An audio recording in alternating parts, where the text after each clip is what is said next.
अस्सलाम वालेकुम, good morning Kohinoor. मैं हूं आपकी होस्ट इरम सफ्तर। एक खूबसूरत दिन का आगाज़ हो चुका है। उम्मीद करते हैं आप सबका ये दिन बहुत अच्छे से गुजरे।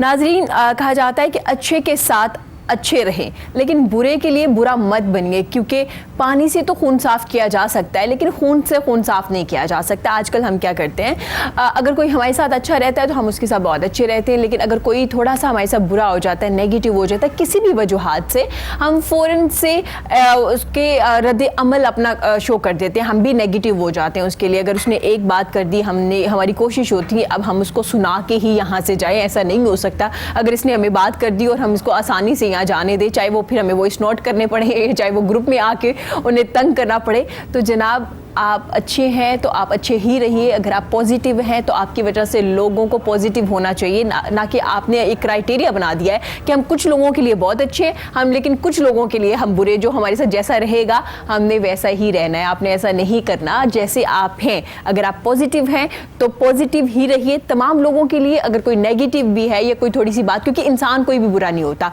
सिचुएशन के मुताबिक उसकी चीज़ें ख़राब हो जाती है। कभी कभी हम कहते हैं ना कि वक्त अच्छा नहीं चल रहा है इसलिए सब लोग मेरे खिलाफ हो गए, तो वक्त बदल जाता है। वक्त की खूबसूरती ये है कि वक्त किसी के लिए ना तो रुकता है ना सेम रहता है। अगर खुशी आती है तो खुशी भी सारी ज़्यादा देर के लिए नहीं होती। अगर कोई गम परेशानी आती है तो वो भी हमेशा के लिए नहीं होती। अगर परेशानी की बात की जाए, जैसे कि कोरोना वायरस को आलमी वबा करार दे दिया गया है, बहुत सी ममालिक इससे मुतासरीन हैं।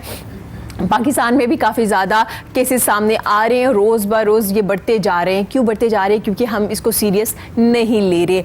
इटली में इसको सीरियस नहीं लिया गया। आपने देखा किस तरह से वहाँ केसेस सामने आए, अमवात की जो शरह है वो कितनी ज़्यादा हो गई। लेकिन चाइना ने, वुहान ने क्लियर कर दिया, वुहान को, सिटी को, जहाँ से ये स्टार्ट हुआ था, क्योंकि उन्होंने इस वायरस को काफ़ी सीरियस लिया, एहतियाती तदाबीर को अपनाया और सीरियस होकर इस पर काम किया। हमारे यहाँ कुछ लोग सोशल मीडिया पे इसका मजाक बना रहे हैं, इसको बिल्कुल सीरियस नहीं ले रहे, मास्क नहीं पहन रहे, ग्लव्स का इस्तेमाल नहीं कर रहे, और ज़्यादा से ज़्यादा अगर इनको कह दिया जाए कि प्लीज़ एहतियाती तदाबीर इस्तेमाल कीजिए तो मास्क के पीछे भागना शुरू हो गए। अगर आपको नॉर्मल फ्लू या नॉर्मल खांसी भी हो रही है ना तो भी आप मास्क का इस्तेमाल कीजिए, क्योंकि जो फ्लू है उसके जम्स बहुत जल्दी मुंतकिल होते हैं एक इंसान से दूसरे इंसान में। जब आप छींकते हैं तो कहीं ना कहीं ड्रॉप्स गिर जाते हैं। तो जनाब आला इस पे आपने एहतियाती तदाबीर को इस्तेमाल करना है, ना कि आपने पैनिक होना है। पैनिक होने की बात मैं इसलिए करिए, कुछ लोग बहुत ज़्यादा ही डर गए हैं। जब आप ज़्यादा डर जाएंगे तो आपका इम्यून सिस्टम भी कमज़ोर हो जाएगा। आपने डरना नहीं,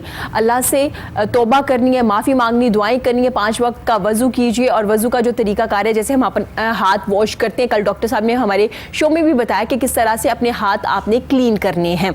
कोरोना वायरस की भी बात साथ साथ चलेगी। आज हम योगा की बात करेंगे। योगा से क्या बीमारियों का भी इलाज होता है? अगर आप बीमार हैं, अगर आप योगा करते हैं तो क्या आप तंदुरुस्त हो सकते हैं? किस तरह से हो सकते हैं और योगा करना कितना ज़रूरी है? योगा करने वाले इंसान कितने एक्टिव होते हैं, कितने पॉजिटिव होते हैं? क्योंकि योगा एक पूरी लाइफ है, एक ज़िंदगी है जो आप में पॉजिटिविटी लेके आती है। इस बारे में बात करेंगे। और इसके अलावा थिएटर के एक्टर किस तरह से काम करते हैं, क्योंकि थिएटर में आपने जो बोला वो उस पर रीटेक नहीं होगा। आपने बोला, आपको फ़ौरन से फीडबैक भी मिल जाता है। कितना लाउड होता है, वोकल की प्रैक्टिस कैसे की जाती है, किस तरह से रिहर्सल की जाती है। और जो थिएटर का एक्टर होता है वो कितना मजा हुआ एक्टर होता है, क्योंकि उसने काफ़ी ज़्यादा लोगों के सामने परफॉर्मेंस अपनी देनी होती है और इसमें कोई रीटेक नहीं है। आपका जो वोकल है, आपकी पिच है, वो कितनी होनी चाहिए, कितनी लाउड होनी चाहिए, कौन सा डायलॉग कैसे डिलीवर करना चाहिए, इस बारे में भी आज हम बात करेंगे। एंटरप्रेन्योरशिप के बारे में बात करेंगे।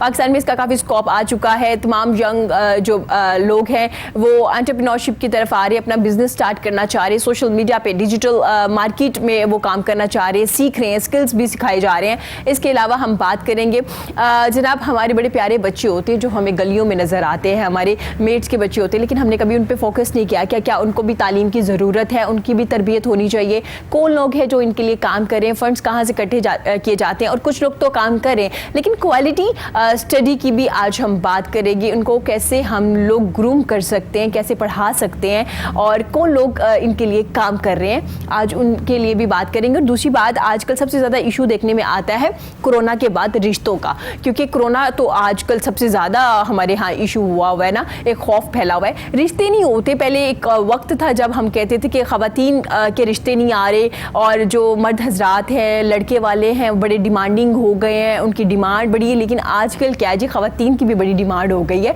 लड़कियों वालों को भी लड़के पसंद नहीं आते, क्योंकि हम स्टेटस कॉन्शियस हो गए ना। हमने हर चीज़ को स्टेटस पे रख लिया कि फ़लाँ की जॉब अगर है तो कितना अर्न कर रहे हैं, घर कैसा है, घर अपना है या नहीं है, ये सारी प्रॉब्लम्स देखने में आती हैं। इस बारे में भी आज हम अपने शो में बात करेंगे। इसके अलावा हम सिंगिंग के बारे में भी बात करेंगे। सबसे पहले मैं वेलकम करना चाहूँगी अपनी बड़ी प्यारी मेहमान है जी, हमारी डोर ऑफ अवेयरनेस की चेयरपर्सन है। इसके अलावा बहुत से सोशल वर्क कर रही हैं, रिश्ते भी करवाती हैं, क्योंकि रिश्ते फीस भी लिल्लाह करवाती हैं, लोगों के लिए आसानियाँ पैदा करती हैं, तो अल्लाह ताला उनके लिए भी आसानियाँ पैदा कर देते हैं। क्योंकि आप किसी ना किसी को जब मिलवाते हैं और उनकी एक अच्छी ज़िंदगी शुरू हो जाती है, तो आपको इसका भी सवाब मिलता है, क्योंकि आप नेकी कर रहे होते हैं। तो मैं वेलकम करना चाहूँगी रुबा हमायूं का। Welcome to the show ma'am, कैसी हैं आप? जी थैंक यू, अल्हम्दुलिल्लाह। बहुत अच्छा लगा मैम आपको अपने शो में देख के। और इनके साथ जी हमारे बड़े ज़बरदस्त सिंगर हैं RB Qamar. Welcome to the show RB, कैसे हैं आप? जी अल्हम्दुलिल्लाह, आप सुनाएं कैसी हैं? मैं बिल्कुल ठीक ठाक। आपको भी अपने शो में देख के बड़ा अच्छा लग रहा है। और जी हमारे बड़े ज़बरदस्त एक्टर हैं जी, थिएटर के एक्टर हमारे साथ मौजूद हैं। इसके अलावा एक अपना प्रोडक्शन हाउस भी रन कर रहे हैं, अपना स्टूडियो भी रन कर रहे हैं, और एंटरप्रेन्योरशिप के लिए भी काफ़ी काम किया जा रहा है, यूथ के लिए काफ़ी काम किया जा रहा है। अगर वो कोई बिजनेस स्टार्ट कर रहे हैं तो उनको कैसे प्रमोट करना चाहिए, सोशल मीडिया पर किस तरह से उनकी मार्केटिंग होनी चाहिए, उस बारे में भी आज हम इनसे बात करेंगे। मैं वेलकम करना चाहूँगी हमदोश का। वेलकम टू द शो हमदोश, कैसे हैं आप? अल्हम्दुलिल्लाह मैं ठीक हूँ, आप कैसी हैं? I am good, thank you so much for coming. और इनके साथ हमारी बड़ी प्यारी मेहमान मौजूद हैं आज। सामिया असलम रूमी है, जो योगा एक्सपर्ट भी हैं और मैजिकल मसाज थेरेपिस्ट भी है। Welcome to the show ma'am, कैसी हैं आप? थैंक यू सो मच, मैं बिल्कुल ठीक हूँ, आप ठीक हैं? मैं बिल्कुल ठीक मैम। आप देख रहे हैं किस तरह से योगा की वजह से हम तमाम लोग डरे हुए हैं, एक दूसरे से सलाम भी नहीं ले रहे और दूर दूर रह के बात कर रहे हैं, और फासला रखने वाला सीन हुआ पड़ा, जो ट्रक्स के पीछे होता था ना, फासला रखिए जी जी, वरना कोरोना हो जाएगा, ये वाला सीन हो गया। मैम क्या कहेंगे आप? हाँ जी, ऐसे ही है कुछ जो है इस वक्त जो चल रहा है सारे वर्ल्ड में चल रहा है, ये सिर्फ पाकिस्तान में नहीं है। तो इससे बचा सिर्फ एक ही सूरत में जा सकता है कि जो एहतियाती तदाबीर बताई जा रही हैं वो उनको इख्तियार किया जाए, और लोगों में ज़्यादा से ज़्यादा इस चीज़ की अवेयरनेस क्रिएट की जाए कि वो क्लीनलीनेस पे बहुत ज़्यादा जो है वो फोकस करें, और कोशिश करें कि अपनी मूवमेंट जो है उसको थोड़ा सा लिमिटेड कर दें, घरों में रहें, बिला ज़रूरत जो है वो घरों से बाहर ना निकलें। और योगा के थ्रू अगर आप इसमें थोड़ा सा मतलब हेल्प इस तरह से हो सकती है कि जैसे हम ब्रीदिंग की कुछ प्रैक्टिसेस हैं जो आपकी इम्यूनिटी को इन्हांस करती हैं, आप वो, क्योंकि इसके लिए कोई बहुत ज़्यादा इक्विपमेंट की ज़रूरत तो होती नहीं है योगा में। जिम्स में आप जाते हैं, वहाँ पे बहुत सारी मशीनरी होती है जिसको आप उसके बगैर आप घर पे जिम नहीं कर सकते। तो इसके लिए तो सिर्फ आपको एक मैट चाहिए होता है, तो आप उसमें थोड़ा सा ये है कि योगा के मूव्स करें और ब्रीदिंग करें, पानी बहुत और वैसे भी आप रिलैक्स हो जाएंगे, आप अच्छा फील बहुत करेंगे। ज़्यादा आप मेडिटेशन करेंगे, आप ब्रीदिंग करेंगे, उससे आपका माइंड बहुत ज़्यादा रिलैक्स हो जाता है। ठीक हो गया मैम, आपने जिक्र किया कि जैसे मूवमेंट कम कीजिए, घरों में रह, अगर आपका कोई अनटिल अनलेस कोई ज़रूरी काम नहीं है या आपने ऑफिस नहीं जाना और अगर आपको छुट्टियां नहीं है, तो आपने देखा है कि ख़वातीन ने सोशल मीडिया पे स्टेटस लगाने शुरू कर दिए, उन्होंने गेट टुगेदर करना शुरू कर दिया। अगर हमने उन्हें छुट्टियां दी कि घर में रहिए, तो उन्होंने खानों पे एक दूसरे को इनवाइट करना शुरू कर दिया। बहुत से ख़वातीन, बल्कि बहुत से लोग ऐसे कर रहे हैं। ऐसे ही है ना, जैसे अभी आपने पहले बात की कि इटली में इसी तरह हुआ, और इटली वाले ही अब आप देखें रोज़ ये मीडिया पे बार बार बताया जा रहा है कि उन लोगों ने इस चीज़ को इतना सीरियस नहीं लिया था। हाँ जी बिल्कुल। जब तक वो उन्होंने भी ये किया कि जब स्कूल्स वगैरह बंद हो गए तो वो उन्होंने उसको वेकेशन की तरह लिया, और गैदरिंग्स हो रही हैं और इकट्ठे हो रहे हैं, खाने खाए जा रहे हैं, मूवीज़ देखी जा रही हैं। तो उसके बाद जब सिचुएशन बहुत ज़्यादा ख़राब हो गई तो फिर वो लोग सीरियस हुए। तो हम लोगों को इन चीज़ों से जो है वो थोड़ा सा लेसन लेना चाहिए, के बजाय इसके कि हम उस वक्त जाके तो इन चीज़ों पे है ये सारा फोकस करें, तो हम उससे पहले क्यों ना इन चीज़ों को जो है वो थोड़ा सा, बिल्कुल जब सिचुएशन ज़्यादा ख़राब हो जाए तब हम लोग एक्टिव हो, उससे पहले, क्योंकि हमें तो पता चल गया था ना, वुहान में तो पता ही नहीं चला था, वो उन लोगों ने फिर भी कंट्रोल किया। हमारे यहाँ पहले पता चल चुका था कि ये ऐसा वायरस आ चुका है। आप क्या कहेंगे अब्दोश इस बारे में? जी बिल्कुल, मैं यही कहूँगा कि एहतियात बहुत ज़रूरी है। और अभी रात को मैं जो है गुज़र रहा था तो मैंने ये देखा कि एक अब एक्शन लिया गया है बेसिकली, अब काफ़ी लेट लिया गया लेकिन लिया गया है। तो जिससे ये हुआ है कि 1200 जो है, मैं बिल्कुल एग्री करता हूँ इनसे भी कि कराची के अंदर 1200 ऑलमोस्ट जो है लोग वो अफेक्टेड हैं। लाहौर में भी तादाद बढ़ रही है। हम लोगों को एटलीस्ट जो है ख़ुद से एक विल पावर के थ्रू जो है ना एहतियात करने की ज़रूरत है। ये मामला रुकने वाला अल्लाह करे रुक जाए, लेकिन इंशाल्लाह। एकदम से जो है ना लेकिन जरा हमदोश जैसे कहा जा रहा है बार बार कि अभी तक वैक्सीन नहीं आई, अभी तक रिसर्च के मुताबिक कोई भी ऐसी डिक्लेयर नहीं की उन्होंने कि ये वैक्सीन इसकी है, तो एहतियाती तदाबीर ही हैं, आप इसी से ही बच सकते हैं। और सफाई के बारे में इस्लाम ने भी कहा है, सफाई का खास ख्याल रखिए, हैंड वॉश कीजिए। और हम लोग सिर्फ मास्क के पीछे पड़ गए और सोशल मीडिया पे लिखे जा रहे हैं कि मास्क की कीमत इतनी हो गई। मेरा ख्याल है हैंड वॉश करने से भी काफ़ी चीज़ें ठीक हो सकती हैं। आप जैसे हमदोश हमें बता रहे थे वायरस से कैसे बचा जा सकता है, हम मैम की राय भी लेंगे। मैम, आपका भी आना जाना काफ़ी ज़्यादा है, लोगों से मिलना जुलना भी, तो क्या थोड़ी मूवमेंट कम हुई है या नहीं? जी डेफिनेटली कम हुई है, और जो पढ़ा लिखा तबका है वो तो बहुत एहतियात कर रहे हैं। यहाँ तक कि अगर किसी को खांसी आती है, कुछ ऐसा मसला होता है, तो मुझे यहाँ तक पता चला कि मेड्स को भी हटा दिया है कि जी फलां मेड जो थी वो बीमार थी तो उसको छुट्टियों पे भेज दिया। तो इस तरह की एहतियातें बहुत ज़्यादा लोग जो कर रहे हैं जो पढ़े लिखे तबके में। लेकिन जिस तबके पे हम काम कर रहे हैं, मसलन अंडर प्रिविलेज जो झुग्गियों में रहने वाले हैं या क्वार्टरों में रहने वाले, उन लोगों को बहुत ज़्यादा अवेयरनेस देने की ज़रूरत है। उन लोगों को मैंने देखा है कि बहुत सी चीज़ों में तो वो सफाई का जो स्टैंडर्ड है वो उस तरह से मेंटेन नहीं कर पाते, तो उनको हम फिर अवेयरनेस भी देते हैं। मास्क वगैरह भी हम लोग उनमें डिस्ट्रीब्यूट कर रहे हैं, हाथ धोने का और क्लीनलीनेस और इस तरह की जो डिस्टेंस रखना, स्पेशली कोई अगर पेशेंट है और उसको कोई ऐसा फ्लू वगैरह कुछ हुआ हुआ है तो फिर उससे डिस्टेंस किस तरह रखना है और किस तरह बचना है। एक फैमिली में अगर हो गया किसी को तो बाकी फैमिली ने किस तरह बचना है। तो ये छोटे छोटे टिप्स हैं जो कि हम अपनी फैमिलीज़ को दे रहे हैं। अभी तो हमने सब स्कूल्स बंद किए हैं, लेकिन क्योंकि उन फैमिलीज़ के साथ भी हमारा इंटरेक्शन होता है और बहुत से डेली वेजेस वाले लोग हैं, उनको भी हम राशन वगैरह प्रोवाइड कर रहे हैं, इसलिए कि वो अपने डेली वेजेस, क्योंकि आजकल काम सब फ्लॉप बंद हो गया ना, बिल्कुल क्या करें वो बेचारे, तो उसके लिए फिर हमें उनको एंटरटेन इस तरह के, तो ये बड़ा एक क्रिटिकल आपकी ये जो एक फाउंडेशन है डोर ऑफ अवेयरनेस, ये कब स्टार्ट हुई? जी ये 2007 से हम काम करें, 12 साल हमें हो गए। ठीक है। तो ये इसमें हमारा फोकस ही उन लोगों का होता है जो कि स्कूल भेजने की अवेयरनेस भी नहीं रखते या भेजना अफोर्ड नहीं करते, तो हम उन्हें फिर समझाते भी हैं, कन्विंस करते हैं, सब चीज़ें फ्री प्रोवाइड करते हैं, एजुकेशन, बुक, स्टेशनरी, हर चीज़।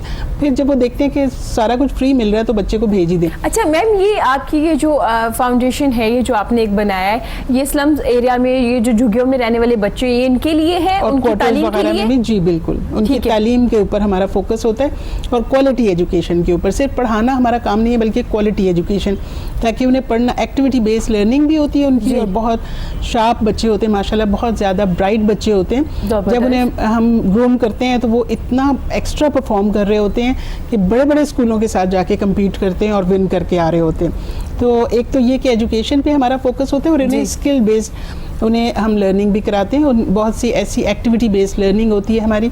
उसके अलावा हम उन्हें छोटे छोटे स्किल्स साथ साथ सिखा रहे होते हैं ताकि वो अपनी प्रैक्टिकल लाइफ में जब आएँ तो सिर्फ ये ना हो कि वो मैट्रिक एफ ए करके तो सोसाइटी में आ जाए, बल्कि उन्हें कोई ऐसे स्किल्स आते हों, यानी AC का कोर्स करा दिया, फ्रिज का कोर्स करवा दिया, रिपेयर मेंटेनेंस का, छोटे छोटे UPS वगैरह रिपेयर मेंटेनेंस, इस तरह की चीज़ें साथ साथ हम छोटे बच्चों से ही स्टार्ट कर देते हैं, यानी क्लास 4-5 से, ताकि उन्हें स्विच लगाना आ रहा है, ये आहिस्ता आहिस्ता चीज़ों की बेस पता चल जाती है। भी सिखा रहे हैं आप, हुनर सिखा रहे हैं, और लड़कियों को हम सिलाई वगैरह और हैंडीक्राफ्ट्स वगैरह सिखाते रहते हैं ताकि अगर वो घर बैठे भी कुछ कमाना चाहे तो वो पढ़ी लिखी और हुनरमंद एक माँ के तौर पे। मैम कितने बच्चे हैं इस वक्त डोर ऑफ अवेयरनेस के अंदर? 2000 के करीब हमारे बच्चे हैं, डिफरेंट एरियाज में हैं, पूरे लाहौर में हमारा नेटवर्क है अल्हम्दुलिल्लाह। जी छोटी छोटी स्कूल्स बनाए हुए हैं, किस तरह से? कोई बिल्डिंग्स में जी कुछ लोगों ने हमें वॉलंटियर बिल्डिंग्स दी हुई है फ्री ऑफ कॉस्ट, और कुछ बिल्डिंग्स हमने रेंट पे ली हुई है। तो हमारा मकसद ये होता है कि उसी एरिया में हम स्कूल खोलें ताकि वॉकिंग डिस्टेंस से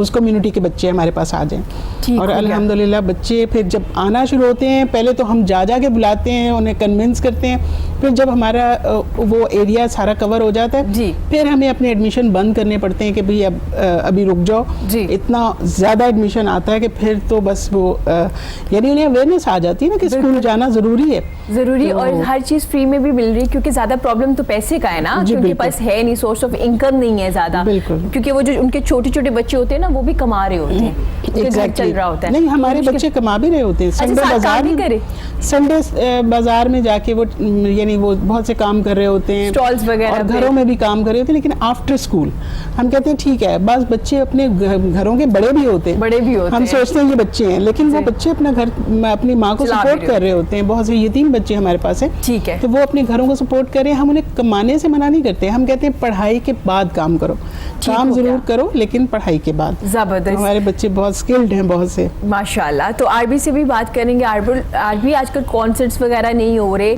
सिंगर्स भी घर में बैठ गए, बोर होना शुरू हो गए, क्या कर रहे हैं? घर में बैठ के रियाज वगैरह कर रहे हैं, प्रैक्टिस कर रहे हैं? प्रैक्टिस तो फिर जाहिर सी बात, अगर प्रैक्टिस नहीं करेंगे तो फिर बैक चले जाएंगे। और कॉन्सर्ट्स बंद हैं तो वो कोरोना की वजह से हैं। इंशाल्लाह मुझे जितनी उम्मीद है अल्लाह पाक बेहतर करेंगे, ये कोरोना की जो बीमारी है ये ख़त्म हो जाएगी। ज़बरदस्त। कल हमारे पास ना बड़े ज़बरदस्त सिंगर आए हुए थे, तो मैंने उनसे पूछा कि सर रियाज करे, कह रहे कोरोना की वजह से नहीं कर रहा मैं रियाज। वो इतना डरे हुए थे। मैं कहा सर आपने डरना नहीं है, कोई बात नहीं, आप घर में बैठ के हाँ जी, प्रैक्टिस बिल्कुल। कीजिए। कह रहे नहीं मैं बहुत डर चुका हूँ। ठीक हो गया। योगा की बात करेंगे मैम। जिंदगी में पॉजिटिव चेंज लाने के लिए योगा करना कितना ज़रूरी है? बहुत ज़्यादा। इसमें ये है कि आपका देखें ये सारी चीज़ें जो है ना, योगा भी बेसिकली ब्रेथ वर्क जो है, ब्रेथ वर्क बहुत इंपॉर्टेंट है। हमें यही नहीं पता होता कि हमने सांस कैसे लेना है, हमने इनहेल कैसे करना है, हमने एक्सेल कैसे करना है। ठीक है। जो हमारी सोसाइटी में क्या इस वक्त तो वर्ल्ड वाइड आप देखें तो एंजाइटी, डिप्रेशन, स्ट्रेस का लेवल बहुत हाई हो चुका है। बिल्कुल। इवन कि मेरे पास जो सम टाइम 18 ईयर 17 ईयर्स के बच्चे भी आते हैं जो हाई बीपी के साथ आते हैं। ओहो। और उनको स्ट्रेस होता है, पढ़ाई का होता है, ग्रेड्स लेने का होता है, और कंपटीशन आपको पता है बहुत ज़्यादा है। तो ये अगर हम सिर्फ ये है कि अपनी ब्रीदिंग को सही तरह से फॉलो करें और हम ब्रीथ को अगर अलाइन कर लें, डीप ब्रीदिंग करें, इनहेल लंबा करें, एक्सेल लंबा करें, और कम से कम लोअर एब्डोमेन तक जो है वो सांस को लेके जाएं, तो इससे हमारा माइंड जो है वो बहुत काम होगा, बहुत पीसफुल होगा, और उससे बहुत पॉजिटिव चेंज आएगा।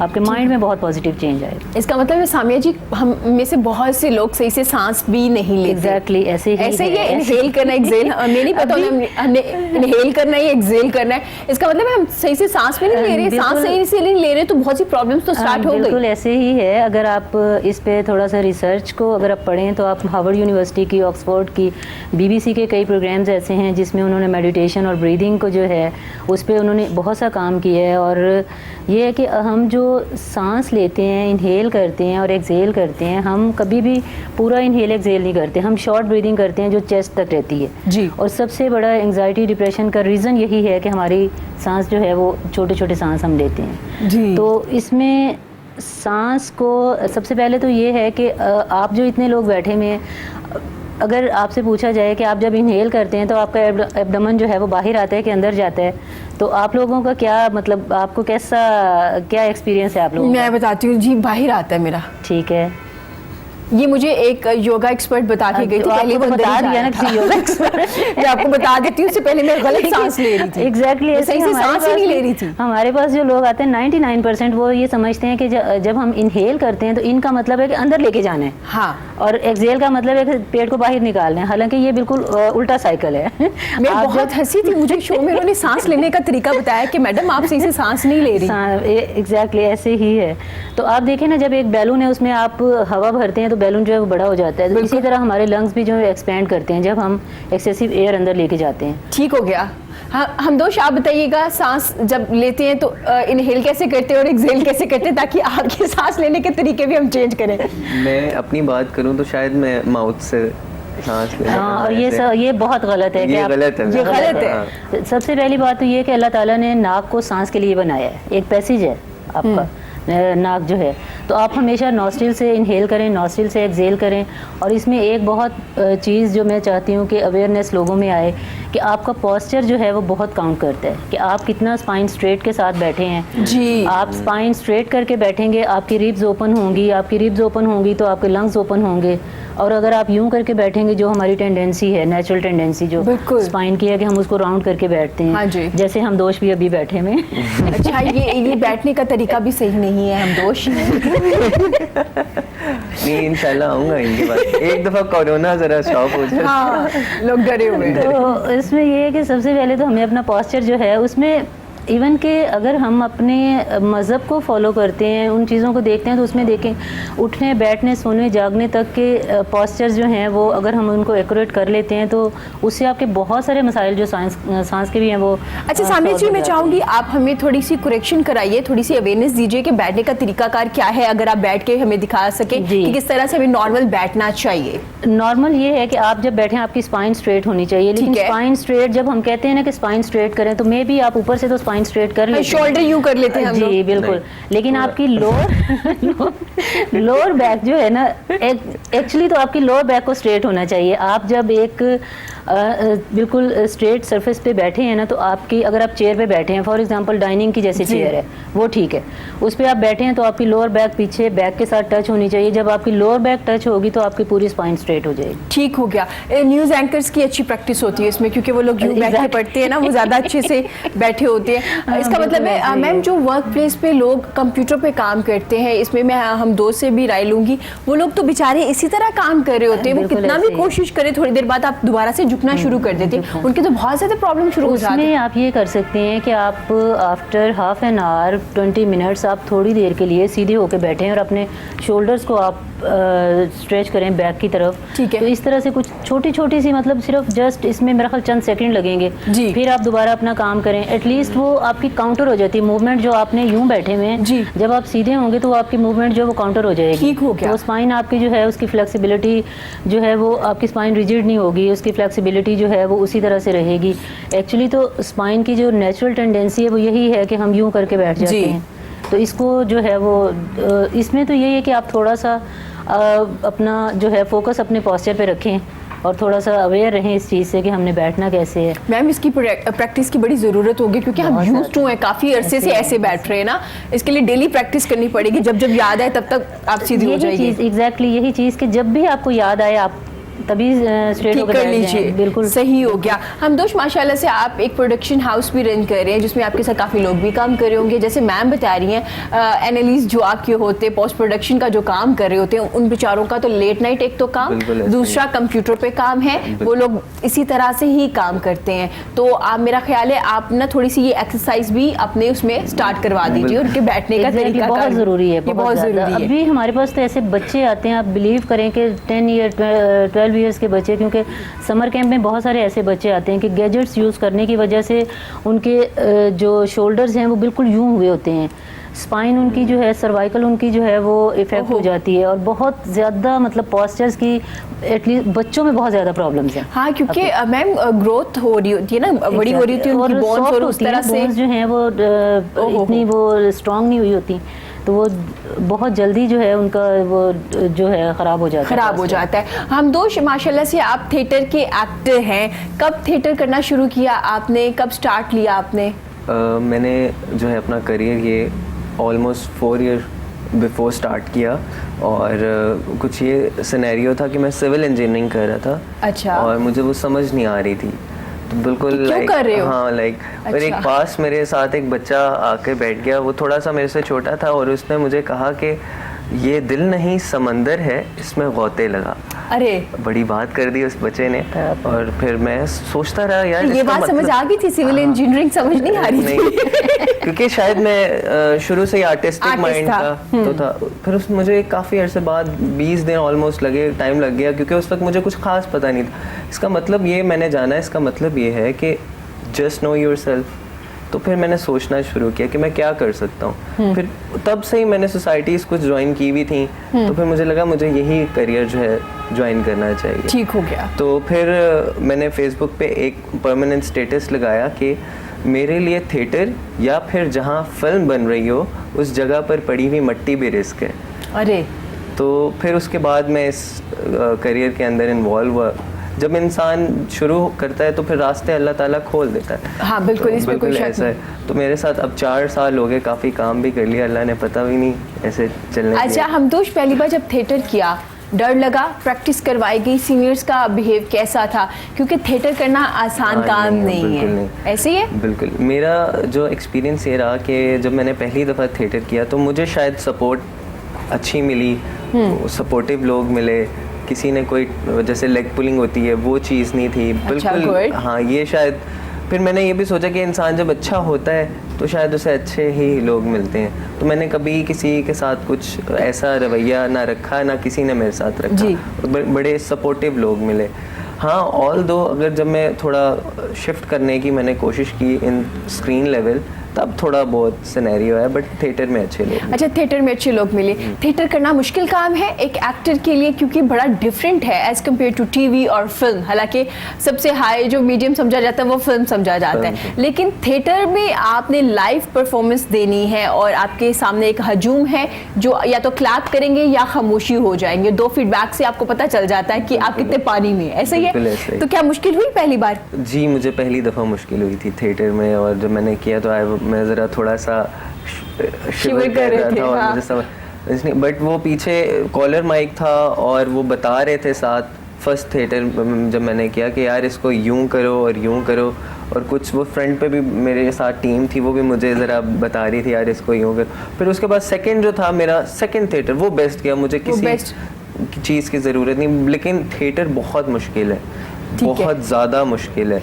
अब हम किसी भी चीज़ की कोई गलती नहीं कर सकते। फॉरेन से एक तो पाकिस्तानी ऑडियंस है, वो हुटिंग स्टार्ट, सीटियां मार रहे होते हैं, ये वो, तो वो चीज़ जो है ना कभी कभी जो है ना हमें अंडर प्रेशर भी कर जाते हैं। दिल करता है यार बस साइड पे चले जाए ना, सम टाइम ऐसा होता है। हमदोश, पहला थिएटर कौन सा था, क्या उन्वान था, टॉपिक क्या था, किस पे किया था? मैंने पहला जो थिएटर किया था वो आज़ादी के ऊपर किया। आज़ादी पे किया था। और उसमें मेरा ये कैरेक्टर था कि मैं एक किताब पढ़ रहा हूँ, ठीक है, और किताब पढ़ते पढ़ते मैं जो है ना एक अलग सी दुनिया में चला गया, ठीक है, ड्रीम में, ख्वाब में। फिर मैंने थोड़ी सी एक मूवमेंट्स दी और फिर वापस आके बैठ गया। फिर मैं किताब पढ़ते पढ़ते जो मैं पढ़ रहा हूँ वो पीछे हो रहा है। अच्छा, क्या बात, क्या बात। तो वो पीछे जैसे ही हो रहा है और मैं एक्सप्रेशंस दे रहा हूँ हर एक पंच पॉइंट के, लाइक अगर हंसी है तो हंसी के, गम है तो गम के, और कुछ इसमें बीच में ये वाले थे एक्सप्रेशन। और वो जब एंड हुआ तो फिर वो मेरी उस तरह से मूवमेंट, पूरी एक स्टोरी पूरी। ठीक है, तो मुश्किल नहीं हुआ? आप बोल रहे हैं पीछे एक्ट हो रहा है और उसको हम लिंक कर रहे हैं। बिल्कुल मुश्किल। इसकी काफी प्रैक्टिस की होगी, रिहर्सल कितनी रिहर्सल की जाती है एक थिएटर करने से पहले? अगर अच्छा कंटेंट है जिसमें ऑडियंस बहुत ज़्यादा है और डिफिकल्ट है तो 10 दिन लग जाते हैं, वरना अगर नॉर्मल सा है तो 3 दिन या 4 दिन, लेकिन जब यूज्ड टू हो जाते हैं तो फिर पता नहीं चलता, फिर आसानी हो जाती है। ठीक हो गया, थिएटर के बारे में मजीद भी बात करेंगे, लेकिन रुबा जी हमारे साथ मौजूद हैं। रुबा जी, आप लोग काफ़ी सर्व कर रहे हैं, अपनी खिदमत सर अंजाम दे रहे हैं, बच्चों को लेके आ रहे हैं तालीम। स्टार्ट में मुश्किल हुई उनके पेरेंट्स को कन्विंस करने में कि आपके जो बच्चे हैं इन्हें तालीम दी जाएगी फ्री में, इनको भेजिए, क्योंकि जैसे आपने जिक्र किया कि वो जो छोटे होते हैं ना वो उस घर के बड़े भी होते हैं, तो एक डर ये भी होता है ना कि किचन चलना भी बंद हो जाएगा अगर ये स्कूल जाएगा, ज़्यादा टाइम स्कूल में देगा। तो मुश्किल हुई स्टार्ट में? शुरू में एक्चुअली हमारा एक छोटा सा प्रोजेक्ट था अपने घर का जी। मैं खाना बांटने जाती थी जुगियों में। अच्छा। तो वहाँ से ये स्टार्ट हुआ मेरी जर्नी जो थी, वो उन्हीं बच्चों को खाना बांटते हुए, क्योंकि वो जिस तरह खाना ले रहे थे मैं उन्हें कहती थी कि लाइन बनाओ, तमीज़ से लो, क्या हो गया तुम लोगों को, ऐसे छीन रहे हो। उन्होंने कहा जी हमें तो लोग इसी तरह बस खाना दे के चले जाते हैं, ये तमीज़ वगैरह लाइन बनाना ये हमें नहीं कभी किसी ने कहा। तो मैंने कहा लेकिन मैं तो इस तरह नहीं दूंगी, मैं तो लाइन बना के तुम लोगों को सबको दे के जाऊंगी, तो खाना भी ज़्यादा है, तुम लोगों से ज़्यादा खाना है, लेकिन मैं इस तरह नहीं दूंगी कि छीन रहे हो और लड़ रहे हो। तो ये भी नहीं है कि तुम खुदा ना खास्ता कोई कह ज़्यादा नहीं हो, आराम से लो। तो जब इतनी डायलॉग्स उनके साथ हुए तो उन्होंने कहा कि मैडम अगर आप हमें पढ़ाएंगी ना तो फिर हम पढ़ेंगे आपसे, हमें नहीं पता इन बातों का। अच्छा। अब मुझे लगा कि मेरे ऊपर अब वाजिब हो गया कि मैंने इनको पढ़ाना है। तो मैंने उनको जुगियों में बैठ के तकरीबन 1 साल में जुगियों में बैठ के उनको पढ़ाती, उधर ही जहाँ वो रह रहे थे, जहाँ वो खाना में बांटने के लिए। अच्छा। घर के करीब ही थी वो जुगियाँ। तो बस वहाँ से फिर ये जर्नी स्टार्ट हुआ। मैंने फिर उन्हें जब 1 साल पढ़ाया तो मुझे लगा कि ये तो इतने इंटेलिजेंट बच्चे हैं कि 1 साल के अंदर मैंने उन्हें क्लास 3 तक की किताबें पढ़ा दी, क्योंकि बड़े बड़े बच्चे थे, इंटेलिजेंट थे, एक दफ़ा पढ़ाते थे बहुत जल्दी पिक करते थे। तो मैंने फिर नई किताबें मंगा लेनी और उनकी माओ के साथ भी कम्युनिकेट करना। तो मैंने देखना कि उनको तो कुछ पता ही नहीं है, ना पाकी का नहीं पता, कोई अपने दीन का नहीं पता, किसी बात का पता नहीं है। तो बस ये पता है कि हम मुसलमान हैं, तो मुसलमान की क्या खूबी है, क्या होता है, किसको मानता है, कोई इतनी डिटेल नहीं पता। तो फिर मुझे यही फील हुआ कि अगर हो सकता है कि जब हिसाब किताब हो अल्लाह ताला के सामने, ये तो कह देंगे हमें तो किसी ने बताया ही नहीं था। पकड़े तो फिर वो लोग जाएंगे ना गिरगिट के लोग जो जिनको पढ़े लिखे थे। पता है, जिनके पास शऊर है, इल्म है, वो लोग पकड़े जाएंगे। बिल्कुल। तो ये फिर उन लोगों के ऊपर फर्ज है कि वो उन्हें बताएं। बिल्कुल। तो अगर हमारी सोसाइटी में ऐसे लोग हैं जिनको नहीं पता, तो फिर हम देख लें कि पकड़ा कौन जाएगा। हमें अपने अपने रोल प्ले करने हैं, हमें उन तक वो इल्म और वो शऊर पहुंचाना है। बिल्कुल। तो बहुत सी हमारे घरों में मेड्स आती हैं, उन्हें नहीं पता होता अपने दीन के बारे में, अपने बहुत से शरई मसाइल के बारे में। तो देखिए बच्चे होते हैं उनके साथ, वो भी बस ऐसे फिरते रहते हैं या घर में इधर उधर भागते फिरते रहते हैं। वो मेड जो है काम करती है और फिर अपने बच्चों को साथ लेके चली जाती है। बिल्कुल। तो वो बच्चे भी महरूम हैं पढ़ाई से, तो उन्हें भी स्कूल भेजना ज़रूरी तो है। बेसिकली आपने एजुकेट करना की कोशिश की उनके पेरेंट्स को भी। आप तालीम तो दे रही थी ना, उसके साथ साथ आप एजुकेट भी कर रही थी, उनकी तरबियत भी कर रही थी। मुश्किलात हुई स्टार्ट में? ये तो एरिया ही ऐसा है कि इसमें तो मुश्किलात कदम कदम पे हैं, लेकिन चैलेंज को फेस करना और उसको सॉल्व करना ये मुझे बहुत पसंद भी है। और अल्हम्दुलिल्लाह मेरी पूरी टीम है सब स्कूलों में, तो तमाम टीचर्स बहुत पैशनेट हैं। मेरी जो वॉलंटियर्स हैं, बहुत से कॉलेज यूनिवर्सिटी के स्टूडेंट्स आते हैं, वो बहुत से माशाल्लाह इंटर्नशिप करने आते हैं और इसके अलावा और बहुत सी एक्टिविटीज़ करते हैं हमारे साथ, वो सब बहुत पैशनेट हैं। तो अब तो हमारा नेटवर्क इस तरह से बन गया कि अल्लाह ताला से मैंने कहा था वहाँ बैठे, मैंने कहा या अल्लाह मुझे कोई मददगार दे जो इन लोगों को ठीक करने में मेरे साथ काम करे। तो अल्लाह ताला ने इतने मददगार माशाल्लाह दिए हैं। स्टूडेंट्स हैं, वॉलंटियर्स, बड़ी एज के, कोई रिटायर्ड लोग हैं, कोई कुछ, मतलब सब चाहते हैं कि इनके ऊपर वर्किंग हो, इन्हें काम आए, इन्हें शऊर आए और ये बेहतर एक सिटीजन बने हमारे मुआशरे का। ठीक हो गया। तो रुबा जी के साथ दूसरे शख्स कौन थे जिन्होंने पहले हेल्प की जब आप अकेले वहाँ पे बैठ के पढ़ा रही थी? जो स्टार्ट में आपके साथ जो टीम बनी, जो कुछ लोग आपके साथ मुंसलिक हुई, जो राब्ते में हुए, वो कौन लोग थे? सबसे ज़्यादा सपोर्टिव तो मेरे हस्बैंड हैं, जो कि मुझे उन एरियाज़ में नहीं था ना, हाँ, उन एरियाज़ में जाने भी दिया, फाइनेंशियली भी सपोर्ट किया। तो हमने तकरीबन 3 साल तो अनरजिस्टर्ड और विदाउट नेम काम किया। फिर उसके बाद जब रजिस्टर हो गए तो अब एज एन ऑर्गेनाइजेशन हम काम करें। लेकिन अल्हम्दुलिल्लाह मेरे हस्बैंड हमेशा सपोर्टिव रहे हैं। फिर फैमिली के लोग, फ्रेंड्स वगैरह, आहिस्ता आहिस्ता अब ये नेटवर्क माशाल्लाह कॉलेज यूनिवर्सिटीज़ में चला गया है और बहुत से लोगों में जो साहिब इस्तिताअत हैं उन लोगों तक पहुंच गई है ये मैसेजेस। तो वो भी अपनी अपनी कैपेसिटी में हमारे साथ मिलकर काम कर रहे हैं। इसका मतलब है आज भी अच्छे लोग मौजूद हैं जो लोगों की हेल्प करते हैं। जैसे आपने जिक्र किया कि अभी काफ़ी लोग काम कर रहे हैं, स्टूडेंट्स भी आ रहे हैं, बच्चे भी आ रहे हैं, टीचर्स भी हैं जो इस तरह से हेल्प कर रहे हैं। अभी आप बताइए, नए प्रोजेक्ट्स पे काम हो रहा है, नए गाने आ रहे हैं, कुछ लिखा जा रहा है? जी जी बिल्कुल ज़रूर। मेरा एक सॉन्ग आ रहा है, चंद चौदहवीं दा चढ़िया। ठीक है, बेसिकली मैं फोक पंजाबी गाता हूँ और इंशाल्लाह जल्दी वो भी इंशाल्लाह। रिसेंटली मैंने सॉन्ग किया लाहौर दी कुड़ी, शायद आपने सुना भी हो। जी बिल्कुल। तो अब इंशाल्लाह और भी कर रहे हैं मज़ीद, इंशाल्लाह अल्लाह पाक जो है ना बेहतर करेगा। ठीक हो गया, सही हो गया। नए प्रोजेक्ट्स पे भी काम हो रहा है। अभी आपके गाने कौन लिखता है? मेरे एक दोस्त हैं चंद सुल्तान जी, वो लिखते हैं और मैं खुद भी थोड़ा बहुत जो है ना वो राइट कर लेता हूँ। ये लिखने का शौक कहाँ से आया? क्योंकि कहा जाता है जो लिखने वाले होते हैं वो तो आमद होती है, ऐसे हर कोई नहीं लिख सकता। गाने, स्क्रिप्ट, ये तमाम ये हकीकत बात है कि बंदा जो है ना वो लिख नहीं सकता, ये आमद होती है। जब भी ये अल्लाह पाक की देन होती है कि कभी भी आप बैठे होते हैं, मूड में बैठे होते हैं, तो आपको लाइनें उतरती है, आप फटाफट जो है ना उनको जो है ना सेव कर लेते हैं। तो ये सिलसिला ऐसे ही होता है, लिखना किसी को भी नहीं आता होता और जो है ना आमद ये होती रहती है। तो क्या इर्द गिर्द के माहौल से कुछ चीज़ें लेके लिखते हैं या कुछ भी रोमांटिक लिख रहे हैं? किस तरह से लिख रहे हैं? जैसे रैपस्टर्स बड़ी इर्द गिर्द की चीज़ें अपनी लाइफ के बारे में भी काफ़ी ज़्यादा लिखते हैं। ये असल में होता ये है कि आपके इर्द गिर्द ये जो चीज़ें होती हैं ना, ये इर्द गिर्द ही होती हैं। तो कोई भी चीज़ आपको जो ना इफेक्ट कर जाती है, आपको अच्छी लग जाती है, आप उस पर आपको एक लाइन आमद हो जाती है। तो फिर जब वो आमद होती है तो फिर आप वो कहते हैं कि यार क्यों ना मैं इसको जो है ना वो करूँ। ठीक हो गया, सही हो गया। गाने के बारे में भी मज़ीद बात करेंगे। मैम आपसे पूछना चाहूँगी, जो योगा कराते हैं उनको योगी कहते हैं, राइट? तो मैम इनके खाने जो पकाने के तरीके हैं वो भी डिफरेंट होते हैं? क्योंकि ये लोग बड़े सिलेक्टिव खाना खाते हैं और ज़्यादा पकाते नहीं हैं। मुझे ज़रा बताएंगे क्या खाना जो डाइट है उसके बारे में? डाइट तो मेरा ख्याल है कि डाइट में तो हर बंदे को जो है वो बहुत सिंपल खाना जो है वो खाना चाहिए। उसमें ये सिर्फ योगीज़ के लिए ही नहीं है जी, सबको ही जो है वो सिंपल खाना खाना चाहिए। इसमें वेजिटेबल, फ्रूट्स और ख़ास तौर पे मैं समझती हूँ कि जो हमारी आसमानी ग़िज़ाएँ जो हैं, जो कुरान पाक में भी जिनका जिक्र किया गया है, ये चीज़ें बहुत ज़बरदस्त हैं और बहुत इफ़ेक्टिव हैं और इस तरह से अभी जो सिनेरियो चल रहा है उसमें आपकी इम्यूनिटी को बढ़ाने के लिए ऑलिव्स हैं, हनी है, कलौंजी है, इस तरह की ये जो चीज़ें हैं ये बहुत ज़्यादा आपको हेल्प कर सकती हैं। ठीक हो गया। मैम कुछ लोग आपके पास आते होंगे, यकीनन माइग्रेन एक आधे सर का दर्द है जो काफ़ी लोगों को है, आजकल मर्द हजरात में भी होता है जो ज़्यादा फ़ोन या सिस्टम यूज़ कर रहे होते हैं। तो मैम ये इसका क्या ट्रीटमेंट है योगा में?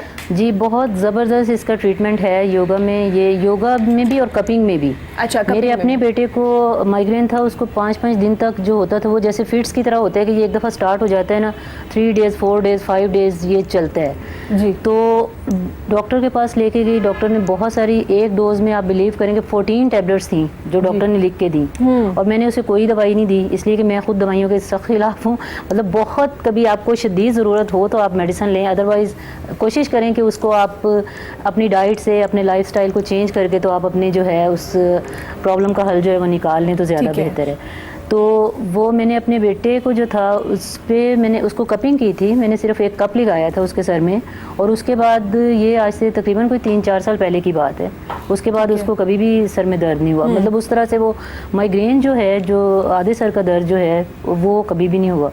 और योगा में ब्रीदिंग जो है, एक्चुअली तो ये होता है ना कि ये जो सर का दर्द भी है या पेन आपको बॉडी में किसी भी जगह पे है या स्टिफनेस है, तो वो एक्चुअली हमारे बॉडी के अंदर एनर्जी चैनल्स हैं जो कि जिनमें एनर्जी फ्लो करती है। ठीक है। तो जब वो एनर्जी ब्लॉक हो जाती है या कहीं पे एनर्जी कम हो जाती है तो वो आपको स्टिफनेस की शक्ल में या आपको पेन की सूरत में वो इंडिकेट कर रहा होता है कि यहाँ पे कोई प्रॉब्लम है इस जगह पे। तो वो आप उसको ब्रीदिंग को अपनी ठीक करके, आप ब्रीदिंग की कुछ एक्सरसाइजेस करके, मेडिटेशन करके उसको आप बड़ी आसानी से जो है, और मेरे पास तो इस तरह के बहुत सारे केसेस आए हैं। वो तो अगर मैं आपको अपनी सक्सेस स्टोरी सुनाने लगूँ तो मेरा हाल उसके लिए तो इस तरह के 3 प्रोग्राम्स भी और कम होंगे, जितने मतलब अब तक मेरे पास इस तरह के लोग आए हैं और जितना उनको जो है वो फ़ायदा हुआ। अच्छा ठीक है, मतलब इसका ट्रीटमेंट है, योगा बेसिकली आपको ट्रीट भी कर रहा होता है, आपकी बीमारियों का इलाज भी कर रहा होता है। मैम आपने जैसे माइग्रेन के बारे में बताया कि इस तरह से इसको ट्रीट किया जा सकता है। आपने देखा होगा लोग जिम जाते हैं वेट को कम करने के लिए, क्या योगा से वेट भी कम होता है आपका, या सिर्फ आपकी बॉडी शेप में आती है योगा करने से? सबसे पहली बात तो ये है कि ये बहुत हमारे यहाँ ये बहुत ज़्यादा एक ट्रेंड बन चुका हुआ है कि वेट कम करना है, स्किनी होना है और ज़ीरो साइज़ पे आना है और ये करना है। हालांकि वेट अगर आपका नॉर्मल से थोड़ा ज़्यादा भी है तो वो कोई इतनी प्रॉब्लम नहीं है। मेरे पास बहुत सारे ऐसे लोग आते हैं जो बहुत स्किनी होते हैं, बहुत स्लिम होते हैं, लेकिन एनर्जी लेवल उनका इतना लो होता है कि वो बिगनर्स वाली क्लास भी वो नहीं कर पाते। एक्चुअली तो ये कि आपका एनर्जी लेवल जो है वो हाई होना चाहिए, आपको इंटरनल आपके जो ऑर्गन्स हैं वो प्रॉपर काम कर रहे हों, आपको अंदर जो है एनर्जी का फ्लो जो है वो नॉर्मल होना चाहिए, वो स्ट्रांग होना चाहिए, आपकी इम्यूनिटी जो है वो स्ट्रांग होनी चाहिए। मैम जैसे स्किनी की बात करें, बहुत हेल्दी लोग भी होते हैं, वो भी बड़े वीक होते हैं, वो भी इतने स्ट्रांग अंदर से नहीं होते, वो देखने में तो अच्छे खासे आपको हेल्दी लग रहे होते हैं, मोटे लग रहे होते हैं। तो मतलब इस तरह से योगा में वेट क्या कम होगा बाकी योगा? जी बिल्कुल। देखिए अगर आप रेगुलर प्रैक्टिस करते हैं, और इसमें आपको ये मेरा ख्याल है कि हर बंदा आजकल जानता है कि डाइट को कंट्रोल किए बगैर आप वेट कभी भी कम नहीं कर सकते। ट्रू, ऐसे ही है। तो 70% रोल जो है वो हमारी डाइट का होता है, 30% जो है वो आप कोई भी वर्कआउट कर रहे हैं वो उस वर्कआउट का होता है। तो योगा से भी बिल्कुल वेट जो है वो कम होता है, लेकिन उसमें वही है कि रेगुलर आप रहें, और रेगुलर अगर आप प्रैक्टिस करते हैं, अपने मुंह को थोड़ा सा बंद करके रखते हैं, तो डेफिनेटली उसके रिजल्ट्स जो हैं बहुत अच्छे आते हैं। ठीक है, मतलब 70% आपकी डाइट है, 30% आपकी जिम या वॉक या जो भी चीज़ें हैं वो है। लेकिन इसमें थोड़ा सा मैं आप को एक चीज़ जो है वो बताऊंगी कि जिम की प्रैक्टिस जो है और योगा में डिफरेंस क्या है। जिम में जब आप जाते हैं, आप ट्रेडमिल कर रहे हैं, आप कोई स्टेपर कर रहे हैं, या कोई भी व्हाटएवर कोई भी आप मशीन पे चढ़े हुए कर रहे हैं, उसमें आपने हैंड फ्रीज लगाई हुई है या आपके सामने LCD चल रही है और आप वर्कआउट कर रहे हैं, फुल वॉल्यूम में आपका माइंड कहीं पे और होता है, बॉडी आपकी ट्रेडमिल पे है लेकिन माइंड आपका कहीं और है। योगा में ये होता है कि जब आप आपकी ब्रीदिंग, आपने पूरा कंसंट्रेशन अपनी ब्रीदिंग पे रखनी होती है। जब आप ब्रीदिंग के साथ बॉडी मूवमेंट को सिंक्रोनाइज करके करते हैं तो वो आपको उसका इफेक्ट जो है वो डबल हो जाता है। ठीक है। वो हम 1 घंटे की हमारी क्लास होती है, मेरा स्टूडियो है ये इधर जेल रोड पे Cloud9 के नाम से, Cloud9 वेलनेस स्टूडियो। तो एक ऐसा एटमॉस्फेयर हम देते हैं और एक ऐसा मतलब अगर आप मेरी तरफ से आपको ओपन इनविटेशन आप सबके लिए कि आप लोग आएँ ज़रूर ज़रूर। तो आप देखेंगे कि जब आप इन्विटेशन है। नहीं, ओपन का मतलब यही है कि फ्री इनविटेशन है, आप जब चाहें। अच्छा, जिन्होंने आना था उन्होंने फौरन से पूछा अच्छा फ्री है या ओपन है, पहले क्लियर कर नहीं, दीजिए आपके लिए बिल्कुल फ्री है, बल्कि आपके जो मतलब जो काम आप कर रही हैं मैं उसको बहुत ज़्यादा अप्रिशिएट करती हूँ। आप बहुत बड़ा क्या काम बात। कर रही हैं और बिलीव करें कि मेरा अपना जो है पर्पज़ वो यही है कि अवेयरनेस लोगों में बहुत मुश्किल है। और जो एक्चुअली जब मैं इस साइड पे आई हूँ ना, उसके पीछे मेरी एक फ़िज़िकल प्रॉब्लम थी जो मेरी योगा से ठीक हुई, तो उसके बाद मैं इस तरफ आई। और अब मेरा ये पैशन, मेरा लव, आप इसको कुछ भी कह लें, कि मुझे ये है कि लोगों तक इस अवेयरनेस को किस तरह अच्छा से मैम, पहुंचाया जैसे जाए। आपने जिक्र किया, आपकी स्टोरी भी हम सुनेंगे, लेकिन मुझे ये बताइएगा कि आपने कितना पॉजिटिव रहना शुरू किया, आपकी जो सोच है, जो आपकी थिंकिंग थी, जी। क्या वो पॉजिटिव हुई योगा करने से? वो तो मेरे मिलने मिलाने वाले आपको बता सकते हैं कि मैं कितनी पॉजिटिव हूँ। नहीं मैम, एक लेकिन- अंदर भी एक जी, इंसान को मैं- पता होता है ना अकेले मैं बैठ के आपको क्या कितना बताती हूँ। पॉजिटिव सोच रहे हैं। मैं आपको बताती हूँ कि मैंने मेडिटेशन के बहुत सारे कोर्सेज किए हैं। मेडिटेशन का कोर्स जो 10 डेज़ का होता है, जी। 10 डेज़ में हमने ना तो आई कांटेक्ट करना है, ना फिजिकल कांटेक्ट करना है, ना हमने बात करनी है, ठीक है। 10 डेज़ हमने सिर्फ मेडिटेशन पोस्चर में बैठ के 4 to 9 मॉर्निंग में 4 बजे से लेके रात 9 बजे तक एक मेडिटेशन पोस्चर में बैठ के हमने मेडिटेशन करनी होती है, और उसमें सिर्फ ब्रेथ वर्क होता है, अच्छा, सिर्फ ब्रेथ वर्क। उस प्रैक्टिस के बाद, वो प्रैक्टिस ऐसी है कि वो उसको मैं आपको लफ्ज़ों में बता ही नहीं सकती, इसलिए कि जब तक वो कोई इंसान उसको खुद से प्रैक्टिस नहीं करता, उस सारे प्रोसेस से गुजरता नहीं है, आप उसको उस तरह से फील नहीं कर सकते, आप उस तरह से बता नहीं सकते किसी को। लेकिन उससे आप इतना पॉजिटिव हो जाते हैं, इतना पॉजिटिव हो जाते हैं कि आप बहुत ज़्यादा, मतलब आपका माइंड जो है वो काम हो जाते हैं। एक्चुअली देखें, आप मेरे घर में मेरे अगर 4 या 5 बच्चे हैं ना, या 6-7 अफराद हैं, तो मैं उनकी सोच को, उनको चेंज नहीं कर सकती। ट्रू। उसमें ये है कि मैं खुद को, मेरे पास एक इख्तियार है कि मैं खुद को चेंज कर सकती हूँ। अगर मैंने खुद को चेंज कर लिया तो मेरे लिए तो सारी दुनिया चेंज हो गई। बिल्कुल ऐसा ही है। तो एक्चुअली तो हमें खुद पे काम करना चाहिए, हमें दूसरों की फिक्र छोड़ देनी चाहिए कि हमें किस तरह से किसको, जब हम पॉजिटिव होंगे तो हमारी पॉजिटिविटी दूसरों को खुद ब खुद अफेक्ट करती है। जाहिर है, जब आप उनके साथ बैठेंगे, बात करेंगे, कुछ ना कुछ 1-2% तो चेंज होंगे ना। बहुत ज़्यादा चेंज होते हैं, बहुत ज़्यादा चेंज होते हैं। और आजकल सबसे बड़ी प्रॉब्लम है कि हम लोगों के पास सुनाने के लिए तो बहुत कुछ है, सुनने के लिए किसी के पास टाइम नहीं है। तो मेरे पास मेरी बहुत सारे मतलब स्टूडेंट्स हैं, फ्रेंड्स हैं, वो सिर्फ अपनी बात सुनाने के लिए आते हैं कि सुनना भी एक आर्ट है, मैं समझती हूँ। बिल्कुल। और बात आप अपनी सुना के, अपनी कह के, आप उससे आपके जब अंदर से रिलीज हो जाती हैं चीज़ें, तो आप बहुत रिलैक्स हो जाते हैं। मैम ने बड़ी अच्छी बात की है, आजकल ना हम सुनते नहीं है दूसरों को, हम अच्छे लिसनर नहीं है। आपको एंजाइटी, डिप्रेस, जो स्ट्रेस होता है वो शायद इसी वजह से होता है। ये जो हमारे साइकोलॉजिस्ट है, ये सिर्फ यही काम करते हैं, सिर्फ आपको सुनते हैं बैठ के, क्या बोलिए, आप जो बोलना चाहते हैं, आप अपनी टेंशन्स बताइए। तो ये मैम ने बड़ी अच्छी बात की है, हमें ना सुनना भी चाहिए दूसरों को, 10-10 मिनट दे देने चाहिए घर के अफराद को। जी आप बोलना शुरू कर दें, मैं आपको सुन रहा हूँ और गौर से सुनना है। इसमें ये देखें ना कि अगर हम चीज़ों को उस तरह से पॉजिटिव नहीं लेते, या हम चीज़ों को जिस तरह से होना चाहिए, लाइफस्टाइल हमारा अब तो बहुत ख़राब हो चुका है ना, बहुत चीज़ें चेंज हो चुकी हैं। हमारी ईटिंग हैबिट्स, हमारी स्लीपिंग हैबिट्स, दिन का नहीं पता, रात का नहीं पता। अब देखिए, कुदरत ने आपको एक मौका दिया कि आप घरों में बैठें और आप सिर्फ अपनी फैमिली को सुनें, अपनी फैमिली के साथ बैठें। और ये आपको नेचर एक मौका दे रही है ना, नेचर खुद अपना रास्ता बनाती है। जिन चीज़ों से हम डिनाई कर रहे होते हैं, ये हम समझ रहे होते हैं कि ये एक बहुत एडवांस टेक्नोलॉजी आ गई है और ये इससे हम ये फ़ायदा उठाएंगे, लेकिन दूसरी तरफ देखें, नेचर अपना काम कर रही होती है, बिल्कुल। नेचर अपना रास्ता खुद बना लेती है। बिल्कुल ऐसा है। मतलब कोरोना की पॉजिटिव कुछ मतलब आप उसकी पॉजिटिविटी देखें ना, आप उसकी पॉजिटिविटी ये है कि आप घर में बैठें, जो लोग कभी जिन्होंने अपने घर में बैठ के अपने बच्चों से, अपने घर वालों से, फैमिली के साथ टाइम स्पेंड नहीं किया, उनके पास एक बहुत अच्छा मौका है कि आप बैठ के सामिया जी ना पॉजिटिव चीजें निकालेंगे आज, नेगेटिव चीजों में इसमें देखिए ये पॉजिटिव चीज भी है। या वक्त हुआ छोटी सी ब्रेक का, लेकिन ब्रेक से पहले आरबी से सुनेंगी उनकी खूबसूरत सी आवाज में एक गाना, फिर ब्रेक के बाद वापस आएंगे और बात करेंगे योगा पे, थिएटर पे और डोर टू अवेयरनेस पे।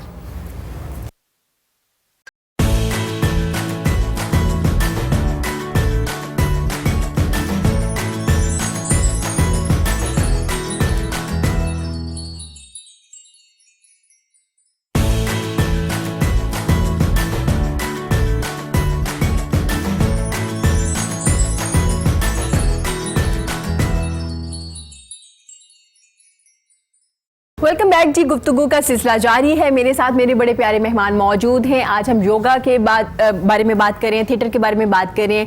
हमने बच्चों की बात की जिनकी तालीम के लिए काफ़ी ज़्यादा कोशिशें की जा रही हैं, उनको घरों से लाया जा रहा है पढ़ाने के लिए, और उनके स्कूल के जितनी भी अखराजात हैं, उनका बैग है, उनकी बुक्स हैं, उनके खाने पीने के यूनिफॉर्म की तमाम तर चीज़ें ये लोग खुद से कर रहे हैं। इसके अलावा हम सिंगिंग के बारे में बात कर रहे थे। ब्रेक से पहले एक ज़बरदस्त हमने गाना भी सुना। अब हम बात करेंगे। मैम, आप माशाल्लाह से आपने कुछ ग्रुप्स बनाए हुए हैं जिसमें आप बच्चों और बच्चियों के रिश्ते कराती हैं, तो मैम ये कब स्टार्ट किया और किस तरह से करवाई जा रही है? ये बड़ा मुश्किल काम नहीं है? जी मुश्किल तो है, लेकिन अब हमें समझ आ गई कि ये करना कैसे है। करना कैसे है? अच्छा। ये मुश्किल उस वक्त है जब हम जिम्मेदारियां ले लेते हैं। हमने जिम्मेदारी नहीं लेनी, हमने 2 फैमिलीज को सिर्फ डाटा एक्सचेंज करना है। ठीक है। और एक गेट टुगेदर हम करते हैं, उसमें सब फैमिलीज को बुला लेते हैं और उनके फॉर्म फिल करके डाटा उनका रीड आउट कर देते हैं। उससे ये होता है कि जिन जिन को जो प्रपोजल्स पसंद आते हैं वो फैमिली दूसरी फैमिली से मिल लेती है। ठीक हो क्या? That's all. हमारी जिम्मेदारी बस इतनी है कि हमने उनको डाटा एक्सचेंज करना है बस। और एक मीटिंग अगर वो डाटा सही बताया है तो वो हमने बता देना है कि ये इन्होंने जो बताया वो हमने बता देना। नहीं, जो डाटा आपके पास आता है, फॉर एग्जांपल मैं आपको कोई डाटा देती हूँ तो आप उसको इन्वेस्टिगेट करते हैं क्या ये ठीक है ये नहीं? नहीं, हम उन्हें कहते हैं कि आप खुदा को हाजिर नाजिर जान के लिख दें, जो सही है वो आप जो लिखेंगे वो आपकी जिम्मेदारी है। ठीक है। तो हमारी जिम्मेदारी उसमें कोई नहीं है, इन्वेस्टिगेशन में बेसिकली आप लोग एक मीटिंग करवाते हैं, मीटिंग के बाद जो वो लोग आपस में डिसाइड करें वो उनकी बात है, वो आपस में इन्वेस्टिगेट करें एक दूसरे को अच्छे से कि आया ये सच है ये झूठ है, वो तमाम तर उनकी जिम्मेदारी है। कब स्टार्ट किया आपने? ये 2005 में तकरीबन इसको हमें हो गए हैं 15 साल के करीब हो गए। इसको हम जब से कर रहे हैं अल्हम्दुलिल्लाह अभी हमारे डाटा के मुताबिक तकरीबन 12,000 के करीब प्रपोजल्स हमारे थ्रू फाइनल हुए। लेकिन हमारा ये होता है कि हमने अपना स्लोगन बनाया हुआ है, हमारा हदिया अल्लाह की रज़ा। तो हमें उनसे ना तो कोई रिटर्न में कुछ भी नहीं चाहिए, तो बस ये कि वो उनका काम हो गया, वो बस हमें इन्फॉर्म कर दें ताकि हम उन्हें अपने डाटा से डिलीट कर दें। अदरवाइज़ अगर वो नहीं भी करते, हमें किसी ना किसी और रिसोर्स से पता चल जाता है, तो हमारे लिए कोई मानी नहीं है कि वो उनका हो गया या नहीं हुआ। ठीक हो तो गया। हमारा सिर्फ ये कि पॉजिटिविटी आए सोसाइटी में, जो इतनी प्रॉब्लम्स आ रही हैं रिश्तों की अनअवेलेबिलिटी की वजह से, या अवेलेबल होते भी हैं तो आपस में मिलाना, एक कोई मिलाने के लिए तैयार नहीं होता, कोई एक दूसरे को डाटा एक्सचेंज करने के लिए तैयार नहीं होता। ये काम असल में पहले बुजुर्ग किया करते थे। बुजुर्गों का काम था कि कोई बच्ची फैमिली में कोई जवान हुई है, बच्चा जवान हुआ है, उनको पेरेंट्स को बात करके तो वो कहते थे बस इनका कर दो, फाइनल कर दो। वो इस तरह से बात आगे चलती थी। लेकिन अब बुजुर्ग कहते हैं ना ना ना, हमारा नाम बीच में ना आए भाई, देखो देखो खुद ही करो, कोई मसला हो जाएगा तो फिर बाद में कोई बुराई सर ना लग जाए हमारे। बिल्कुल। तो इस चीज़ को अवॉइड करने के लिए वो दोनों फैमिलीज खामोश बैठी रहती हैं। लड़की वाले इसलिए नहीं बोलते कि ये रिश्ता तो लड़के वालों को देना चाहिए, हमारा कल्चर है जी। तो ये चीज़ें जो है ना स्टक हुई हैं, तो इस वजह से सोसाइटी में प्रॉब्लम्स आ रही हैं। बच्चे रिश्तों की ना होने की वजह से ओल्ड एज में ओवर एज हो रहे हैं, बच्चियाँ बच्चे भी बॉयज़ भी। तो दोनों की फैमिलीज जो हैं वो जा रही हैं प्रोफेशनल रिश्ता कराने वाले मैरिज ब्यूरोज के पास। मैम, उनकी वजह से तो काफ़ी प्रॉब्लम्स भी आती हैं क्योंकि इतना झूठ होता है। इवन कि वो जो खातून या मर्द हजरात जो रिश्ते करवा रहे होते हैं, उस ऑफिस को चला रहे होते हैं, वो खुद भी इन्वॉल्व होती हैं उस झूठ में। उनको आया पता होता है तक कि हाँ ये गलत है, लेकिन फिर भी वो आगे रिप्रेजेंट ऐसे ही करे होते हैं कि भाई ये सच है। बिल्कुल, क्योंकि उनका इंटरेस्ट होता है पैसों में, वो चाहते हैं रिश्ता हो, हमें पैसे मिले। हम लोग कहते हैं भाई जो उन्होंने बताया आप देख लें, अगर सूट करता है कर लें, नहीं करता ना करें। तो इतना एक्सपेंसिव काम है, एक रिश्ते के बीच इतने पैसे मिलते हैं, तो कभी आपके ज़हन में नहीं आया कि भाई मैंने इतने रिश्ते कराए हैं, चलो कोई बात नहीं, अगर मुझे भी थोड़े मिल जाएंगे तो मैं वही पैसे उठा के स्लम्स एरिया में वो जॉब स्कूल रन करी उस पर कर सकती हूँ? ये असल में हमने एक रेवोल्यूशन के लिए ये स्टेप लिया था ताकि सोसाइटी में एक नेकी के काम फ्री ऑफ कॉस्ट होना भी शुरू हो।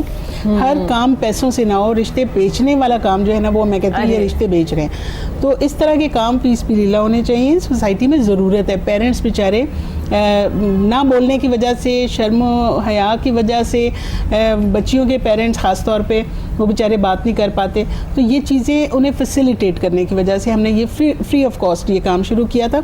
और मुझे बड़े लोग मशवरा देते हैं कि आप इसमें फ़ीस रखें और गरीबों पे खर्च करें। मैंने सिर्फ पूछा है, बहुत से लोग हमें मशवरा देते हैं, आपने तो सिर्फ पूछा है। वो कहते हैं आपका एक वेलफेयर का काम है, गरीब बच्चों की तालीम है, हाँ, इधर से आप पैसे कमाएं उधर खर्च करें। तो मैंने उन्हें बिल्कुल क्लियरली बता दिया है कि ये भी फ्री है, ये भी फ्री है। रिश्तों का काम हमारा अगर होगा हमारे थ्रू तो फ्री होगा, किसी किस्म के पैसे इन्वॉल्व नहीं इसमें होंगे, और ये इंशाल्लाह तब तक ही करेंगे जब तक हम फ्री कर सकेंगे। अगर खुदा ना खास्ता कोई हमें पैसों का मसला होगा तो हम इसको बंद कर देंगे। क्या बात, हम इसको पैसों के लालच में नहीं कर रहे हैं, हम इसको उन लोगों के अगेंस्ट काम कर रहे हैं जो कि रिश्तों के लिए पैसे चार्ज कर रहे हैं, मैरिज ब्यूरोज जो प्रोफेशनल हैं। तो मैं इस चीज़ को बहुत क्रिटिसाइज करती हूँ। लोग कहते हैं जी हम टाइम दे रहे हैं इसलिए हम पैसे चार्ज करें, भी मुनासिब करें ना, लाखों में फीसें, लाखों में मुनासिब भी नहीं करते, और फिर झूठ सच मिलाते हैं ताकि वो रिश्ता किसी तरह हो जाए। इधर होता है, इधर झूठ खुलता है, तो वो बात खत्म हो जाती है। बहुत सी प्रॉब्लम्स ऐसे आती हैं जी। ये बात है ना कि पैसे लेके भी अगर कोई ऑनेस्टी से काम कर रहे हैं तो वो तो चले ठीक हो गया, लेकिन जहाँ पे मतलब सिर्फ फ्रॉड है और पैसे लेके भी वो गलत काम हो रहा है तो वो चीज़ जो है वो बहुत बिल्कुल ऐसे ही। हम रिश्ता करवाना हो तो रुबा जी से कांटेक्ट कर सकते हैं, फीस भी लिल्लाह, कोई मतलब चार्ज ही करेंगे, कोई सच झूठ नहीं है, आराम से करवा सकते हैं, इसमें कोई मसले वाली बात नहीं। ये बहुत अच्छा एक प्लेटफॉर्म भी है, और मेरे पास तो वैसे कई ऐसे लोग पूछते भी हैं कि क्योंकि मेरा अपना पब्लिक डीलिंग है। इनके साथ जब शो किया तो उसके बाद मैंने काफी नंबर्स भी दिए थे लोगों को। असल में मैं चाहूँगी कि हम लोगों को ट्रेन करें। बहुत से इदारों को मैंने ट्रेनिंग्स दी हैं और इस काम के लिए लोगों को ट्रेंड होने की ज़रूरत है। ये बहुत मुश्किल काम नहीं है, आराम से इजीली आप व्हाट्सएप के थ्रू, अपने रजिस्टर के थ्रू इस तरह की चीज़ें मेंटेन कर सकते हैं, टेलीफोनिक कॉल्स के थ्रू।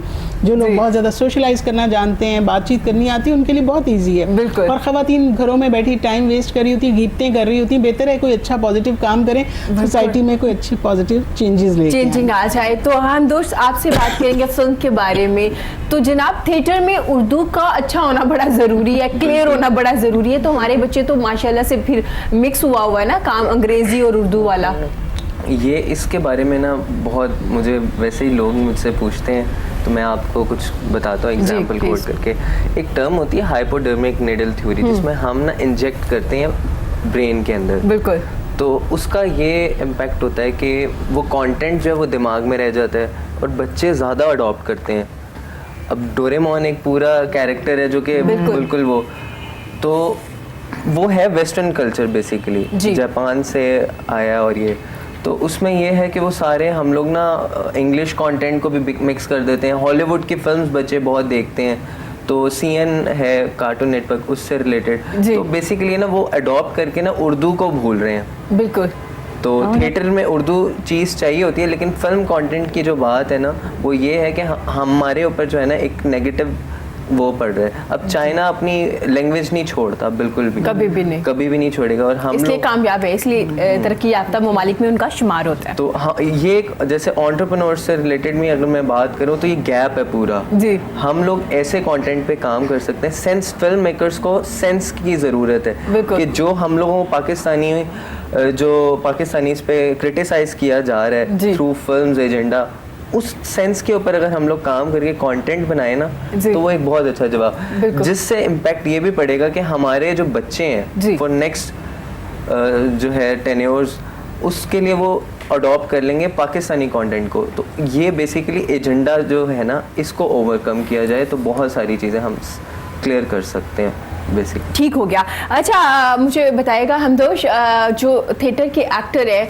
उनको वोकल की प्रैक्टिस करना पड़ती है, वोकल की प्रैक्टिस, इवन कि जैसे ब्रीदिंग की बात करी थी कि सांस लेना कैसे है, ये भी सिखाया जाता है। तो इससे इम्प्रूवमेंट आती है, चेंज होती है, कितनी प्रैक्टिस करनी पड़ती है वोकल की? प्रैक्टिस की ज़रूरत होती है क्योंकि थिएटर में लाउड रखा जाता है और बहुत ज़्यादा, इवन दैट अगर मैं यहाँ पे बैठा हूँ तो वो ऑडिटोरियम में 500 लोग हो ना, तो वहाँ तक आवाज़ पहुँचनी मस्ट है, तो उसके बगैर तो नहीं। और वोकल ऐसी चीज़ है, एक्सप्रेशंस तो सेट हो जाते हैं बट वोकल टाइम लेती है।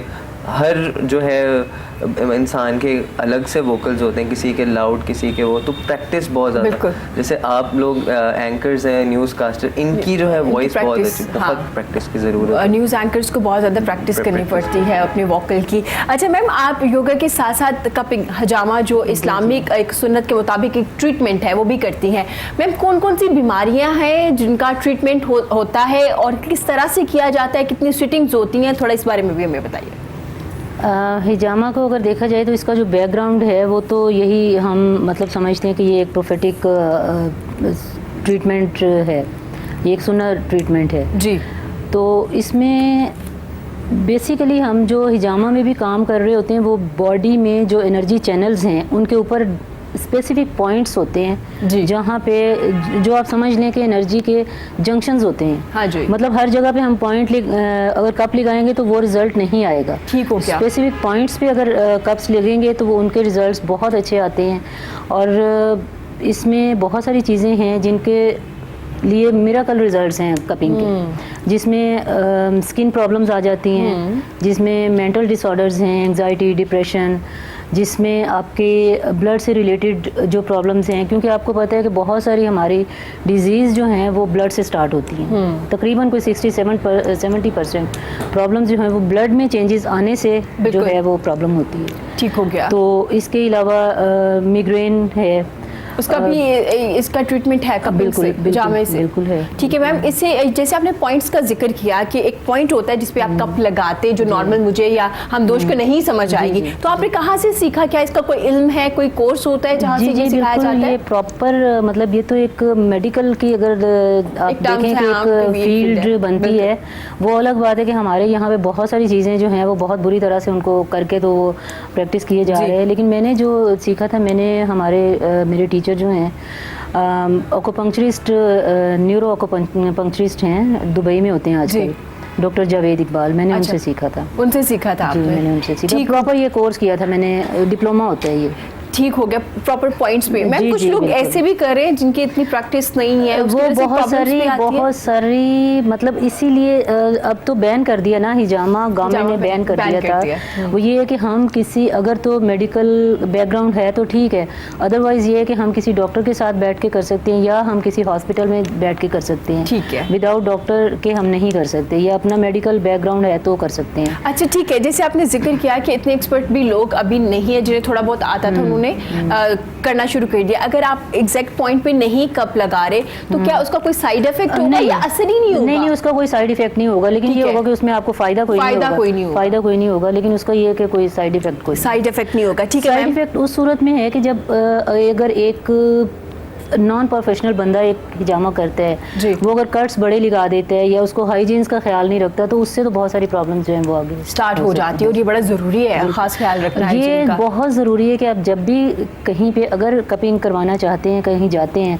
तो उनका सेटअप ज़रूर देखें कि वो हाइजीन्स का कितना ख्याल रखते हैं, और सारी चीज़ें जो कप्स, ग्लव्स, एवरीथिंग जो है उसको वो clean है डिस्पोज या ऑफ नहीं करते है, हैं या हाँ। नहीं। उसको वो ये नहीं कि हम उसको रीयूज़ तो करते ही नहीं नहीं है ना। करते। अच्छा, नहीं। उसको हम लोग waste उसको कर देंगे। इवन के जो हम शीट भी बिछाते हैं बेड पे, वो भी हम उसको रीयूज़ नहीं करते, हम एवरीथिंग जो है उसको डिस्पोज ऑफ करते ये हैं। ज़रूरी है। इसका बहुत मतलब है आप कहीं भी बहुत जा रहे हैं, पहले ये चेक कर लीजिए पहले तमाम check करें, चीज़ें जो बिल्कुल, मैम बता रही हैं, क्योंकि वो ज़्यादा एक्सपर्ट है, वो ज़्यादा अच्छे से बता सकती हैं। अच्छा मैम, आपने माइग्रेन के बारे में बताया, ये जो भी बीमारी हो या कोई भी आपको प्रॉब्लम हो, इसकी एक ही सिटिंग काफ़ी होती है या आपको 2 या 3 सिटिंग अकॉर्डिंग टू आपकी बीमारी, मतलब उससे वो कितना फर्क पड़ रहा है? इसी तरह से है कि अगर आपकी प्रॉब्लम के अकॉर्डिंग है, एक तो ये कि बॉडी असेसमेंट के बाद ही हम बताते हैं कि कितनी सिटिंग्स होनी चाहिए जी। या फिर ये है कि एक दफ़ा आपने एक सेशन लिया, आप हाँ जी। देखें कि आपकी बॉडी क्या रिस्पॉन्ड करती है, ठीक आपको है। कितना फ़ायदा हुआ। जी। आपको अगर उसमें लगता है कि 10% 20% आपको उससे रिलीफ मिला है, तो आप नेक्स्ट सेशन जो है वो ले सकते हैं। ज़बरदस्त। उसमें ये भी है कि अगर आप सम टाइम ये होता है कि कुछ ऐसी प्रॉब्लम्स के साथ लोग आते हैं कि आफ्टर 15 डेज़, आफ्टर 1 मंथ उनको दोबारा सेशन लेना होता है। सम टाइम ये होता है कि अगर ठीक है तो आप 3 मंथ के बाद ले लें, 6 मंथ के बाद ले लें, मतलब इसमें ठीक ये हो नहीं गया, है कि इसमें कोई नुकसान नहीं है, लेकिन ये कि आप पे डिपेंड करता है कि अगर आप ठीक हो रहे हैं तो फिर ज़रूरी नहीं है, वरना 2 या 3 मंथ्स के बाद आप बिल्कुल, करवा सकते हैं। ठीक है, आरबी से भी बात करेंगे। आरबी, आप गानों की बात कर रहे थे कि आपके गाने कौन लिखता है, किस तरह से आप लोग कंपोज करते हैं। आपकी कॉन्सर्ट तो हो नहीं रही, जैसे हमने पहले भी जिक्र किया, तो आप ना, मैं चाहूंगी कि आप इनकी जो स्कूल्स हैं ना, उनके लिए एक छोटे छोटे इवेंट्स ऑर्गेनाइज करवाएं, वहां आके गाएं, आपको आप भी फेमस होंगे ज्यादा और उनके लिए भी अच्छा हो जाएगा, एंटरटेनमेंट हो जाएगा इंशाल्लाह। बहुत ज्यादा। जी मैम भी कुछ कहना चाह रही जी, थी। मैं ये कहना चाह रही थी कि आपके जो स्टाफ है, जो आपके टीचर्स हैं जी। उनके लिए मैं खुद जो है वो क्लास सेशन देने के लिए जो है वो रेडी हूँ। जबरदस्त, क्या बात, very आप nice, very कहीं nice। कभी भी बुलाएं, बल्कि तो बल्कि इनकी जो भी अगर इनकी कोई एक्टिविटी होती है तो इंशाल्लाह मैं ज़रूर आऊँगा फ्री ऑफ कॉस्ट। इंशाल्लाह, और आपको आना भी पड़ेगा, इंशाल्लाह। आपने ज़रूर आना है, हम आपको ज़रूर भेजेंगे और आपने ज़रूर आना है। अच्छा, आप भी बताइएगा कौन लोग प्रमोट करते हैं, क्योंकि आजकल बहुत कम सिंगर्स को प्रमोट किया जा रहा है। सोशल मीडिया ये एक अहम एक है मीडियम जहाँ पे सिंगर्स खुद को यूट्यूब चैनल बना के खुद को प्रमोट कर रहे हैं। तो आप सिर्फ यूट्यूब के थ्रू ही खुद को प्रमोट कर रहे नहीं, हैं? कुछ मेरे companies हैं? बेसिकली ग्लोरी इवेंट्स के साथ जो है ना मेरे बहुत अच्छे ताल्लुकात हैं। आतिफ अंसारी साहब जी। जो कि पाकिस्तान का एक नाम जी। है, वो बहुत ही अच्छे हैं माशाल्लाह, अल्लाह पाक उनको और भी ज़्यादा तरक्की दे। और वो काफ़ी उन्होंने मुझे बैक किया, और उसके साथ साथ पीफा प्रोडक्शन जी। है, उनके साथ मैंने काम किया। उसके बाद शेड्स के साथ, मतलब इन लोगों के साथ काम कर रहा हूँ। क्यों, कोई ना कोई आपको प्रमोट कर रहा होता है, ठीक है, क्योंकि अगर आपको कोई प्रमोट नहीं करेगा तो फिर आप कैसे आएंगे। सोशल मीडिया जो है वो तो फिर है ही, ठीक है, हाँ, वो तो social सबके media लिए, तो हाँ, बिल्कुल वो तो ठीक सबके पास है। तो बाकी जो है ना बस अल्लाह पे छोड़ी हुई है, अल्लाह पाक जितनी इज्जत दे अल्लाह इंशाल्लाह, जिद्दत इंशाल्लाह, रखे। बेस्ट ऑफ लक जी। तो अब हमसे एक गाना सुन लेते हैं, उसके बाद फिर हम बात करेंगे। जी, ज़रूर।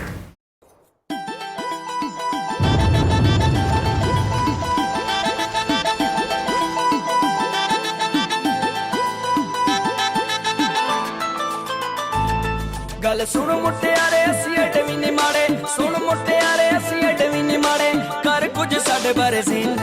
मैं तो तेरे ले आऊं एरोप्लेन नी, बिच रक्षा ले आऊं एरोप्लेन नी, या तो तेरे ले आऊं एरोप्लेन नी, कमर तेरे ले आऊं एरोप्लेन नी। बिच उड़दा लाहौर मच पैरिस च शोर, उड़दा लाहौर मच पैरिस च शोर, गल पाला साडे प्यार वाली चेनी। मैं तो तेरे ले आऊं एरोप्लेन नी, बिच रक्षा ले आऊं एरोप्लेन नी, या तो तेरे ले आऊं एरोप्लेन नी, कमर तेरे ले आऊं एरोप्लेन नी।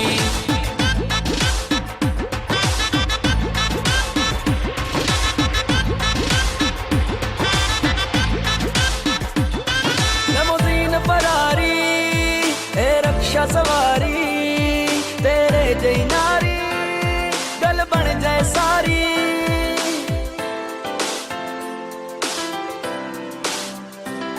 लिमोज़ीन फरारी ए रक्षा सवारी, तेरे जई नारी गल बन जाए सारी। बुआ कर लवा बन तेनू होवे जे पसंद, कर लवा बन तेनू होवे जे पसंद, मुक जावे नित दी पेनी। मैं तो तेरे ले आऊं एरोप्लेन नी, बिच रक्षा ले आऊं एरोप्लेन नी, या तो तेरे ले आऊं एरोप्लेन नी, कमर तेरे ले आऊं एरोप्लेन नी।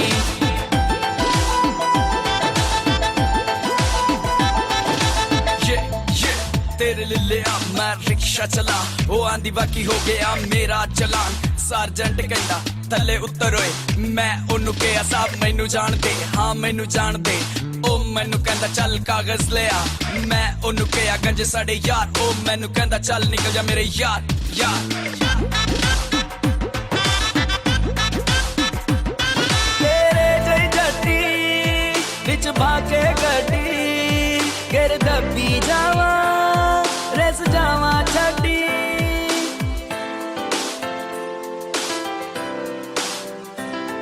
तेरे जई जट्टी बिच भागे गड्डी, गिर दबी जावा रेस जावा छड्डी। बड़ा चूड़े वाली बाज़र करे जतुआ, चूड़े वाली बाज़र करे जतुआ, मोटी बन के तू आवे मेरे सेनी। मैं तो तेरे ले आऊं एरोप्लेन नी, बिच रक्षा ले आऊं एरोप्लेन नी, या तो तेरे ले आऊं एरोप्लेन नी, कमर तेरे ले आऊं एरोप्लेन नी। गल सुन मुटियारे असी एडे भी नहीं माड़े, सुन मुटियारे असी एडे भी नहीं माड़े, कर कुछ साडे बारे सीनी। मैं तो तेरे ले आऊं एरोप्लेन नी, बिच रक्षा ले आऊं एरोप्लेन नी, या तो तेरे ले आऊं एरोप्लेन नी, कमर तेरे ले आऊं एरोप्लेन नी। मैं तो तेरे ले आऊं एरोप्लेन नी, बिच रक्षा ले आऊं एरोप्लेन नी, या तो तेरे ले आऊं एरोप्लेन नी, कमर तेरे ले आऊं एरोप्लेन नी। आरबी, ये गाना किसने लिखा है? ये गाना चंद सुल्तान ने लिखा है जी, बेसिकली, और इसकी मैं स्टोरी आपको सुना देता हूँ थोड़ी क्योंकि माशाल्लाह से रिक्शे से लेके एरोप्लेन तक आपके गाने में आया है, तो मैं स्टोरी जरूर सुनना चाहूंगी। क्या ये स्टोरी है असल इसके में पीछे? ये जो ऑटो रिक्शा चलाते हैं बेचारे, जी, इनकी कोई रिस्पेक्ट भाई नहीं करता। काम बेचारे हैं, अच्छे खासे पैसे कमाते हैं माशाल्लाह से, अच्छी खासी नहीं, असल में earning इनकी होती कोई है। रिस्पेक्ट नहीं करता। अच्छा, रिस्पेक्ट तो मैं जा रहा था, तो एक बंदा जो है ना ऑटो चला रहा था, तो एक गाड़ी वाला जो है ना इधर से आया उसने ऐसे कट करवाई है, हालांकि उस बंदे का जो है ना वो कसूर भी नहीं था। तो वो उतरा नीचे और उसने जो है ना वो रिक्शे वाले को 4-5 लगाई। मुझे ये जो बात जो है ना वो बड़ी बुरी लगी। तो इस चीज़ को मैंने देख के ना मैंने कहा चलो जितना मैं हिस्सा अपना डाल सकता हूँ ऑटो वाले के लिए मैंने उतना किया। तो ये सिलसिला था। अच्छा, इस वजह से फिर आपने ये गाना लिखा और उसको गाया। तो इसमें कसूर रिक्शे या गाड़ी का नहीं है, इसमें उस बंदे का कसूर है, उसकी तरबियत का कसूर है। अगर वो रिक्शे पे ना भी होता, अगर वो साइकिल पे भी जा रहा होता ना, उसने ऐसे ही बिहेव करना था क्योंकि उसकी तरबियत ऐसी की गई थी। तो ऐसे में हम क्या कहेंगे आप? ऐसा ही है, ऐसा ही है। असल में जो गाड़ी वाला ना उसने कट करवाई। मैं वही कह रही हूँ ना कि वो गाड़ी वाले का कसूर नहीं है कि गाड़ी थी उसके पास, उसने ऐसे किया नहीं, उसकी तरबियत। मैं आपको कल की बताती हूँ। कल ही हमारे साथ हुआ कि मेरे बिल्कुल साथ स्टूडियो के साथ वाला जो है ना काफ़ी बड़ा घर है, कुछ 8-10 कनाल में है, गुलबर्ग में। तो हमारे ना शेड के ऊपर कहीं मेड ने ना चावल डाल के तो चिड़ियों के लिए रखे हुए थे, वो प्लेट हवा से उड़ के उनके लॉन में गिर गई। वो बंदा लड़ने आ गया, कसम से वो लड़ने आ गया और लिटरली वो कहते हैं मैं तो फायर मार दूंगा अगर आज के बाद मेरे घर में कोई चीज़ गिरी या कुछ ऐसा हुआ। हालांकि वो लॉन की एक बिल्कुल वो साथ वॉल के साथ क्यारी है ना, क्यारी है ना, और वो बात वो आपके वाली कि वो सिर्फ ब्रॉटअप में वो चीज़ें जो आई हुई हैं वो उनको कैसे वो तरबियत जो है योगा के थ्रू इनमें बर्दाश्त कैसे ला सकते हैं? इन लोगों में बर्दाश्त नहीं, उसमें बहुत बहुत चीज़ें चेंज हो सकती हैं, लेकिन ये योगा भी ऐसे है ना, योगा कोई जादू नहीं है, मैजिक नहीं है उसमें। सबसे पहली बात तो ये है कि आप अगर एक्सेप्टेंस के साथ आते हैं, आप हमारे स्टूडियो तक आ जाए ना, उसके बाद अगला काम हमारा है कि हम आपको कैसे ट्रेन करें। क्या बात है मैम, आपने उनको कहना है कि योगा कीजिए, जिंदगी में पॉजिटिव होना। उन्हें मैंने ये कहा, मैंने कहा भाई आप बात तो आराम से, मैं भी बाहर खड़ी हूँ। वो पहले मेरे गार्ड को वो काफ़ी बदतमीज़ी करके गया, उसके बाद फिर जब मैं आई हूँ घर से तो वो फिर दोबारा आ गया और इसी तरह से बोलते हुए कि मैं तो फायर करूंगा, मैं ये करूंगा। मैंने कहा बात तो आराम से करें। मैंने कहा बोल किस लहजे में रहे हैं, बस मैंने एक दफ़ा कह दिया, मैं अब मैंने नेक्स्ट टाइम आपको कहना नहीं है, मैंने ये करना है। मैंने कहा अच्छा ठीक है। अच्छा मैम, इसका मतलब ज़हनी जो बीमारियां हैं उनका ट्रीटमेंट होता है हजामा से? बिल्कुल होता है। कैसे किया जाएगा ज़हनी बीमारियों के ट्रीटमेंट जो ज़हनी तौर पे बीमार लोग हैं? कल भी जो है ना, मैं आपकी बात काट रहा हूँ, कल भी मैंने एक जो है ना ये सीन देखा है। वो ना मैं भी गुलबर्ग में जुमा पढ़ने के लिए, नमाज पढ़ने के लिए गया हूँ मस्जिद में, तो वहाँ पे भी यही मसला जो है ना, वो गाड़ियों का मसला है जी। वो रिक्शे वाला आया, उसने जो है ना वो रिक्शा पार करना था, उसने भी जो है ना वो जुमा पढ़ना था, ठीक है। तो वो एक गाड़ी वाला आया, तो रिक्शे वाला पहले आया वो और गाड़ी वाला बाद में आया। उसने कहा जी मैंने खड़ी करनी है, तुम मत खड़ा करो। हक है ना उसके पास गाड़ी है, उसने तो करनी है। उसने कहा नहीं, उसने कहा मैंने खड़ी करनी है। कहता कि यहाँ पे परसों चौथ एक कत्ल हुआ है, तुम्हें नहीं पता? वो मैंने किया था। नहीं, वो कहता वो मेरे भाई थे, तो आप हम इधर पढ़ते हैं, आपको पूछना था ना जिनका हुआ है वो भाई थे, जिन्होंने की है वो भाई थे। क्या लोगों की कॉन्सेप्ट चेक करें दूसरों से बात। तो उस बंदे ने कहा कि यार मैं पहले आया हूँ, अब मेरा हक बनता है, मैं यहाँ पे आया हूँ, पहले मुझे खड़ा करना चाहिए रिक्शा। उसने कहा नहीं मैंने खड़ा करना है, और वो उतरा और उसने रिक्शे वाले को 3-4 लगा दिए। इसका मतलब दूसरा गाना आने वाला? नहीं हम वेट करें। नहीं, अब जो मेरा गाना आ रहा है वो गाना आ रहा है चंद चौदवी दा चढ़िया। क्या बात है। और बहुत ही अच्छा, वैसे मैं 2 लाइनें वैसे आपको सुना देता हूं। जरूर क्यों नहीं। गाना है चंद चौदवी दा चढ़िया ओ वेड़े मेरे बड़िया, होर की मंगना मैं रब कोलू, होर की मंगना मैं रब कोलू, साते ओंदा मंगया चन्न चौदवी दा चढ़िया ओ वेड़े मेरे बड़िया। हा हा हा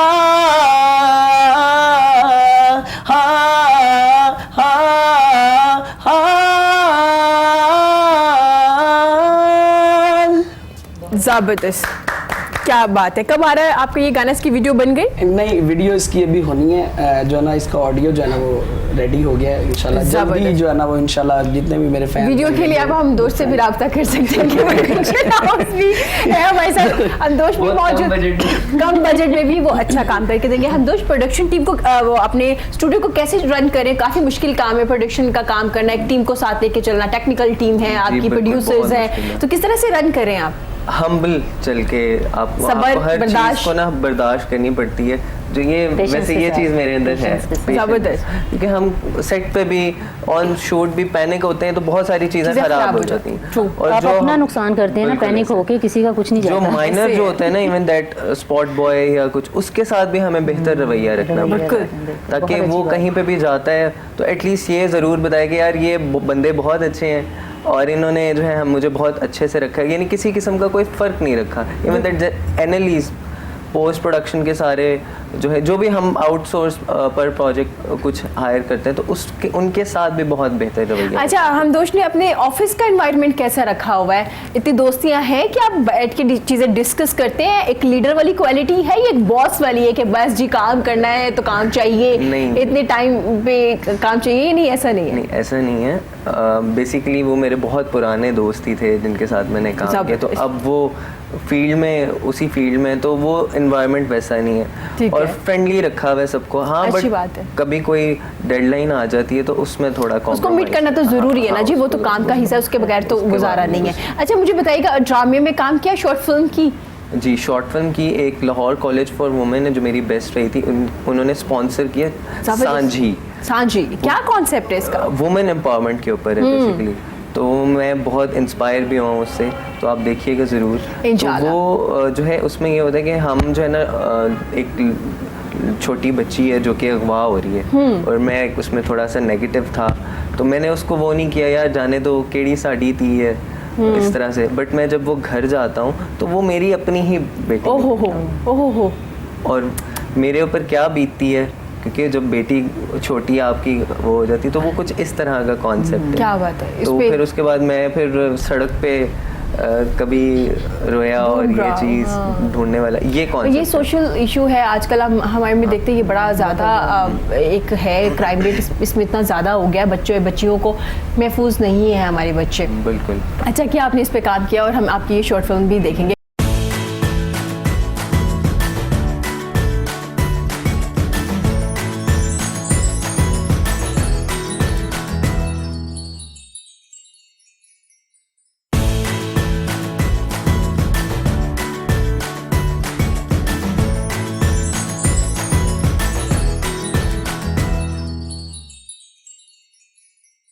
मैम, ज़हनी बीमारियों के बारे में बात करती है, ज़हनी तौर पे आप लोग डिप्रेस भी होते हैं, एंजाइटी भी होती है, जैसे हमने अपने पहले भी जिक्र किया, तो हजामा से उससे भी कम होता है हजामा? और क्योंकि योगा से तो होता है, आपने बताया कि एक्सरसाइज करने से, योगा करने से चीज़ें ठीक होती है, हजामा से भी होता है? हजामा करने से भी जी इसमें जी कोई बिल्कुल, चीज़ें- देखें हिजामा से भी आपकी एनर्जीज जो हैं बॉडी के अंदर वो बैलेंस हो जाती हैं, नेगेटिव पॉजिटिव एनर्जी जो है वो बैलेंस हो जाती है। तो जब आपका माइंड बैलेंस हो जाता है तो फिर बहुत सारी चीज़ें आप देखें, चाहे वो योगा को लगा लें या कपिंग को आप देखें, तो जब हमारे कंट्रोल हमारे माइंड पे आ जाता है तो हमें चीज़ों को हम लोग भी स्ट्रेस में जाते हैं, हम लोग भी डिप्रेशन में जाते हैं, हम लोग भी समटाइम हमें भी किसी चीज़ की एंजाइटी हो जाती है, बिल्कुल। हालात इस तरह के होते हैं समटाइम हम लोग भी। लेकिन वो ये होता है कि जब आप इस प्रैक्टिस में होते हैं ना तो आपको चीज़ों को हैंडल करना आ जाता है, चीज़ों को हैंडल करना ईजी हो जाता है।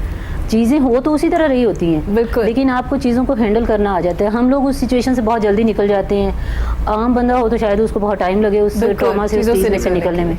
ठीक हो तो गया। ये चीज़ है कि उसको हैंडल करना ईजी होता है। प्रेशर को मैनेज करना, स्ट्रेस मैनेजमेंट भी Stress सिखाता है management, योगा, और exactly, हजामा करने exactly, से भी आपकी चीज़ें exactly. काफ़ी ठीक होती हैं। सही हो गया मैम, इस बारे में भी हम बात करेंगे, लेकिन मैम आपने रिश्ते की बात की थी, रिश्ते करा रहे हैं मैम। पहले जैसे मैंने इंट्रो में भी कहा था, मर्द हजरात की तरफ से डिमांड काफ़ी ज़्यादा होती थी कि डॉक्टर होनी चाहिए, फलां होनी चाहिए, लड़की प्यारी होनी चाहिए, गोरी चिट्टी होनी चाहिए, जबकि हम एशियन से हम गोरे नहीं हो सकते, हम थोड़ा कलर हमारा ब्राइट हो सकता है कि पता नहीं क्यों समझ नहीं, वो नहीं जो आता। गोरी भी होती है ना उनके हाथ पाँव बहुत काले होते हैं, लेकिन आप धो के साफ हो जाएंगे। दोनों के साफ हो जाएंगे, ये भी जरूरी है, वो एक जैसे हो जाएंगे। मैं तो कहती हूँ हाथों के साथ पाँव भी धोए ताकि इक्वल तो हो जाए। हाँ, इक्वल हो जाए, ये बड़ा जरूरी है। और आपके घर में जो मेड होती है ना वो आपसे ज्यादा गोरी होती है, ये मेरे घर का एक मसला है मैम। तो लेकिन आज का जो दौर है, आज के दौर में खवातीन की तरफ से ज्यादा डिमांड्स नजर आ रही हैं। डिमांड्स का ऐसा इतना मसला नहीं है, जो पढ़ा लिखा तबका है इस वक्त कुछ स्टाइल और जो है ना वो खूबसूरत खूबसूरती और उसका लेवल जो है बिल्कुल चेंज हो चुका है। अच्छा, ठीक है। जो अप टू डेट होना और अप टू द मार्क जैसे ड्रेसेस वगैरह पहनना और जी। जिस तरह से अपनी ग्रूमिंग है, उन चीज़ों को बहुत ज़्यादा उनकी जगह आ गई है बनिस्बत इसके कि गोरी चिट्टी और ये इस तरह की चीज़ें जो हैं अब नहीं है, कम हो गई। देखिए, जब हम कंपैटिबिलिटी बनाते हैं ना एक फैमिली की दूसरी फैमिली के साथ, एक लड़के की दूसरे मतलब रिश्ते के लिए, तो फिर हम लोग बहुत सी ऐसी चीज़ें देख रहे होते हैं कि ये पढ़ी लिखी फैमिली है, इसको पढ़ी लिखी फैमिली चाहिए, ये इनका जो थोड़ा सा फाइनेंशियल स्टेटस ये है, तो वो चाहते हैं कि हमारे बराबर के तो हों कम से कम, हाँ। कि थोड़ी सी ग्रूमिंग उस तरह की होती है। तो इसमें सिर्फ खूबसूरती, गोरा चिट्टा होना सिर्फ इतनी बात नहीं होती, इसमें बहुत सी चीज़ें और भी आ जाती हैं। हम कहते हैं अक्सर फैमिलीज़ को हम लोग काउंसलिंग कर रहे होते हैं उनकी, और उनको समझ नहीं आ रही होती कि हमें कैसा रिश्ता चाहिए। अच्छा। तो वो बस कहते हैं कि बस हर चीज़ परफेक्ट चाह रहे होते हैं। तो फिर हम उन्हें समझाते हैं कि देखें 10 नंबर अगर किसी रिश्ते के हैं ना, उनमें से आप कुछ चीज़ों को बिल्कुल कॉम्प्रोमाइज़ नहीं करेंगे, वो बता दें, और जिन चीज़ों पे आप कर सकते हैं वो भी बता दें। तो फिर उसके बाद कुछ अगर 6-7 नंबर वाला कोई रिश्ता आपका बन गया है तो आप उसको एक्सेप्ट कर लें। तो अगर थोड़ी सी 2-3 चीज़ें माइनस भी हो जाती हैं तो हर चीज़ देखिए परफेक्ट सिर्फ अल्लाह ताला की ज़ात है, आप थोड़ा सा कॉम्प्रोमाइज़ करने की तरफ आएँ। बाज़ औक़ात वो कास्ट के ऊपर आ जाते हैं, जी हमें राजपूत चाहिए, कश्मीरी चाहिए, खान चाहिए वगैरह, जो भी बाज़ लोग बहुत ज़्यादा अभी भी इस चीज़ के ऊपर हैं कि कास्ट में हमें बस अपनी कास्ट चाहिए। और फिर अगर यानी फाइनेंशियल स्टेटस है तो हमारे बराबर का, यानी अगर हमने 4 गाड़ियाँ रखी हुई तो उनकी भी 2 मतलब 10 कनाल का घर हो, ये यानी ऐसी चीज़ें भी अभी मौजूद हैं। और चलिए ठीक है, अगर उन लोगों का अपना जो लेवल चाह रहे हैं जिस तरह का, लेकिन वो फिर किसी चीज़ पे तो कॉम्प्रोमाइज़ करें ना, किसी एक चीज़ चाहते हैं हाँ खूबसूरत भी हो, ये भी हो, स्टैंडर्ड भी उस तरह, फाइनेंशियल भी, ये भी, हर चीज़ तो परफेक्ट तो देखिए हर चीज़ नहीं मिलती, फिर उसमें हमने थोड़ी सी उनकी काउंसलिंग करते हैं, तो वो फिर समझ आ जाती है। और ये रिश्तों वाला काम ज़्यादा मुश्किल मुझे लग रहा है कि नंबर देने हैं आपने, 10 में से 7 नंबर है, ये 6 नंबर का रिश्ता है, ये 4 नंबर का, ये सिर्फ माइंडसेट बनाने के लिए, हाँ। उनको ये एक्सेप्ट कराने के लिए कि देखें परफेक्ट कोई भी नहीं होता, आप किसी ना किसी चीज़ पे तो कॉम्प्रोमाइज करेंगे ना, या फाइनेंशियली या खूबसूरती पे या स्टडी पे, किसी एक चीज़ पे करना पड़ेगा। लोग कहते हैं जी हमें स्टडीज़ पे कॉम्प्रोमाइज़ नहीं कर सकते हैं, कम से कम मास्टर्स लड़की हो, तो फिर वो स्टडीज़ को कॉम्प्रोमाइज़ नहीं करते, तो चलें किसी ना किसी चीज़ पे तो वो फिर उन्हें करना पड़ता है कि चलें थोड़ी ब्यूटी में कम है या कोई फाइनेंशियल स्टेटस में कम है, हर चीज़ तो नहीं परफेक्ट मिलती, तो फिर थोड़ा सा कॉम्प्रोमाइज़ करके विन-विन सॉल्यूशन कुछ ना कुछ निकाल लेते। मैम कुछ कहना चाह रही थी जी? मैं ये पूछना चाह रही थी कि आजकल जो रिश्ते बहुत ज़्यादा ख़राब हो रहे हैं और डिवोर्स की रेशो बहुत ज़्यादा हो रही है, उसका रीज़न क्या है? मतलब जब लोग इतना चीज़ें आपके पास आती हैं, 2 पार्टीज़ सारी चीज़ें मैच कर जाती हैं, रिश्ता भी हो जाता है, उसके बावजूद रिश्ता नहीं चलता जी। इसके लिए हम लोग भी काउंसलिंग भी इसमें बहुत मैटर करती है। जैसे अभी बात हो रही थी तरबियत की, तो तरबियत बाज़ लोगों की बुनियादी ख़राब होती है, जिसकी वजह से वो छोटी छोटी बातों से इश्यूज़ निकालते हैं और फिर उसके बाद घर टूटने की हद तक आ जाता है, यहाँ तक कि इधर शादी हुई और उधर डिवोर्स के उसकी वजह जो है वो मैं बल्कि एक किताब भी रेफ़र करती हूँ और गिफ्ट भी देते हैं हम लोग, वो अपने जो हमारे लोग आते हैं उनको, घर को जन्नत बनाने के 14 नुस्खे। अच्छा। उसमें 14 नुस्खे बीवियों को बताए हुए, 14 नुस्खे शौहरों को बताए हुए और 14 नुस्खे ससुराल वालों को, दोनों के। अच्छा, ये तमाम लोग पढ़ सकते हैं, घर सब पढ़ सकते हैं, बिल्कुल। तो वो हमारी तरफ से होता है कि इसलिए हम लोग ये देते हैं क्योंकि देखिए बहुत से टिप्स होते हैं कि जैसे अगर लड़की है उसको ये पता नहीं है कि मैंने घर में रहना कैसे है, अपने शौहर के साथ किस तरह से मामलात रखने हैं, घर वालों के साथ, वो जाते ही अगर चाहेगी कि हर बात मेरी मानी जाए तो ऐसा नहीं होता।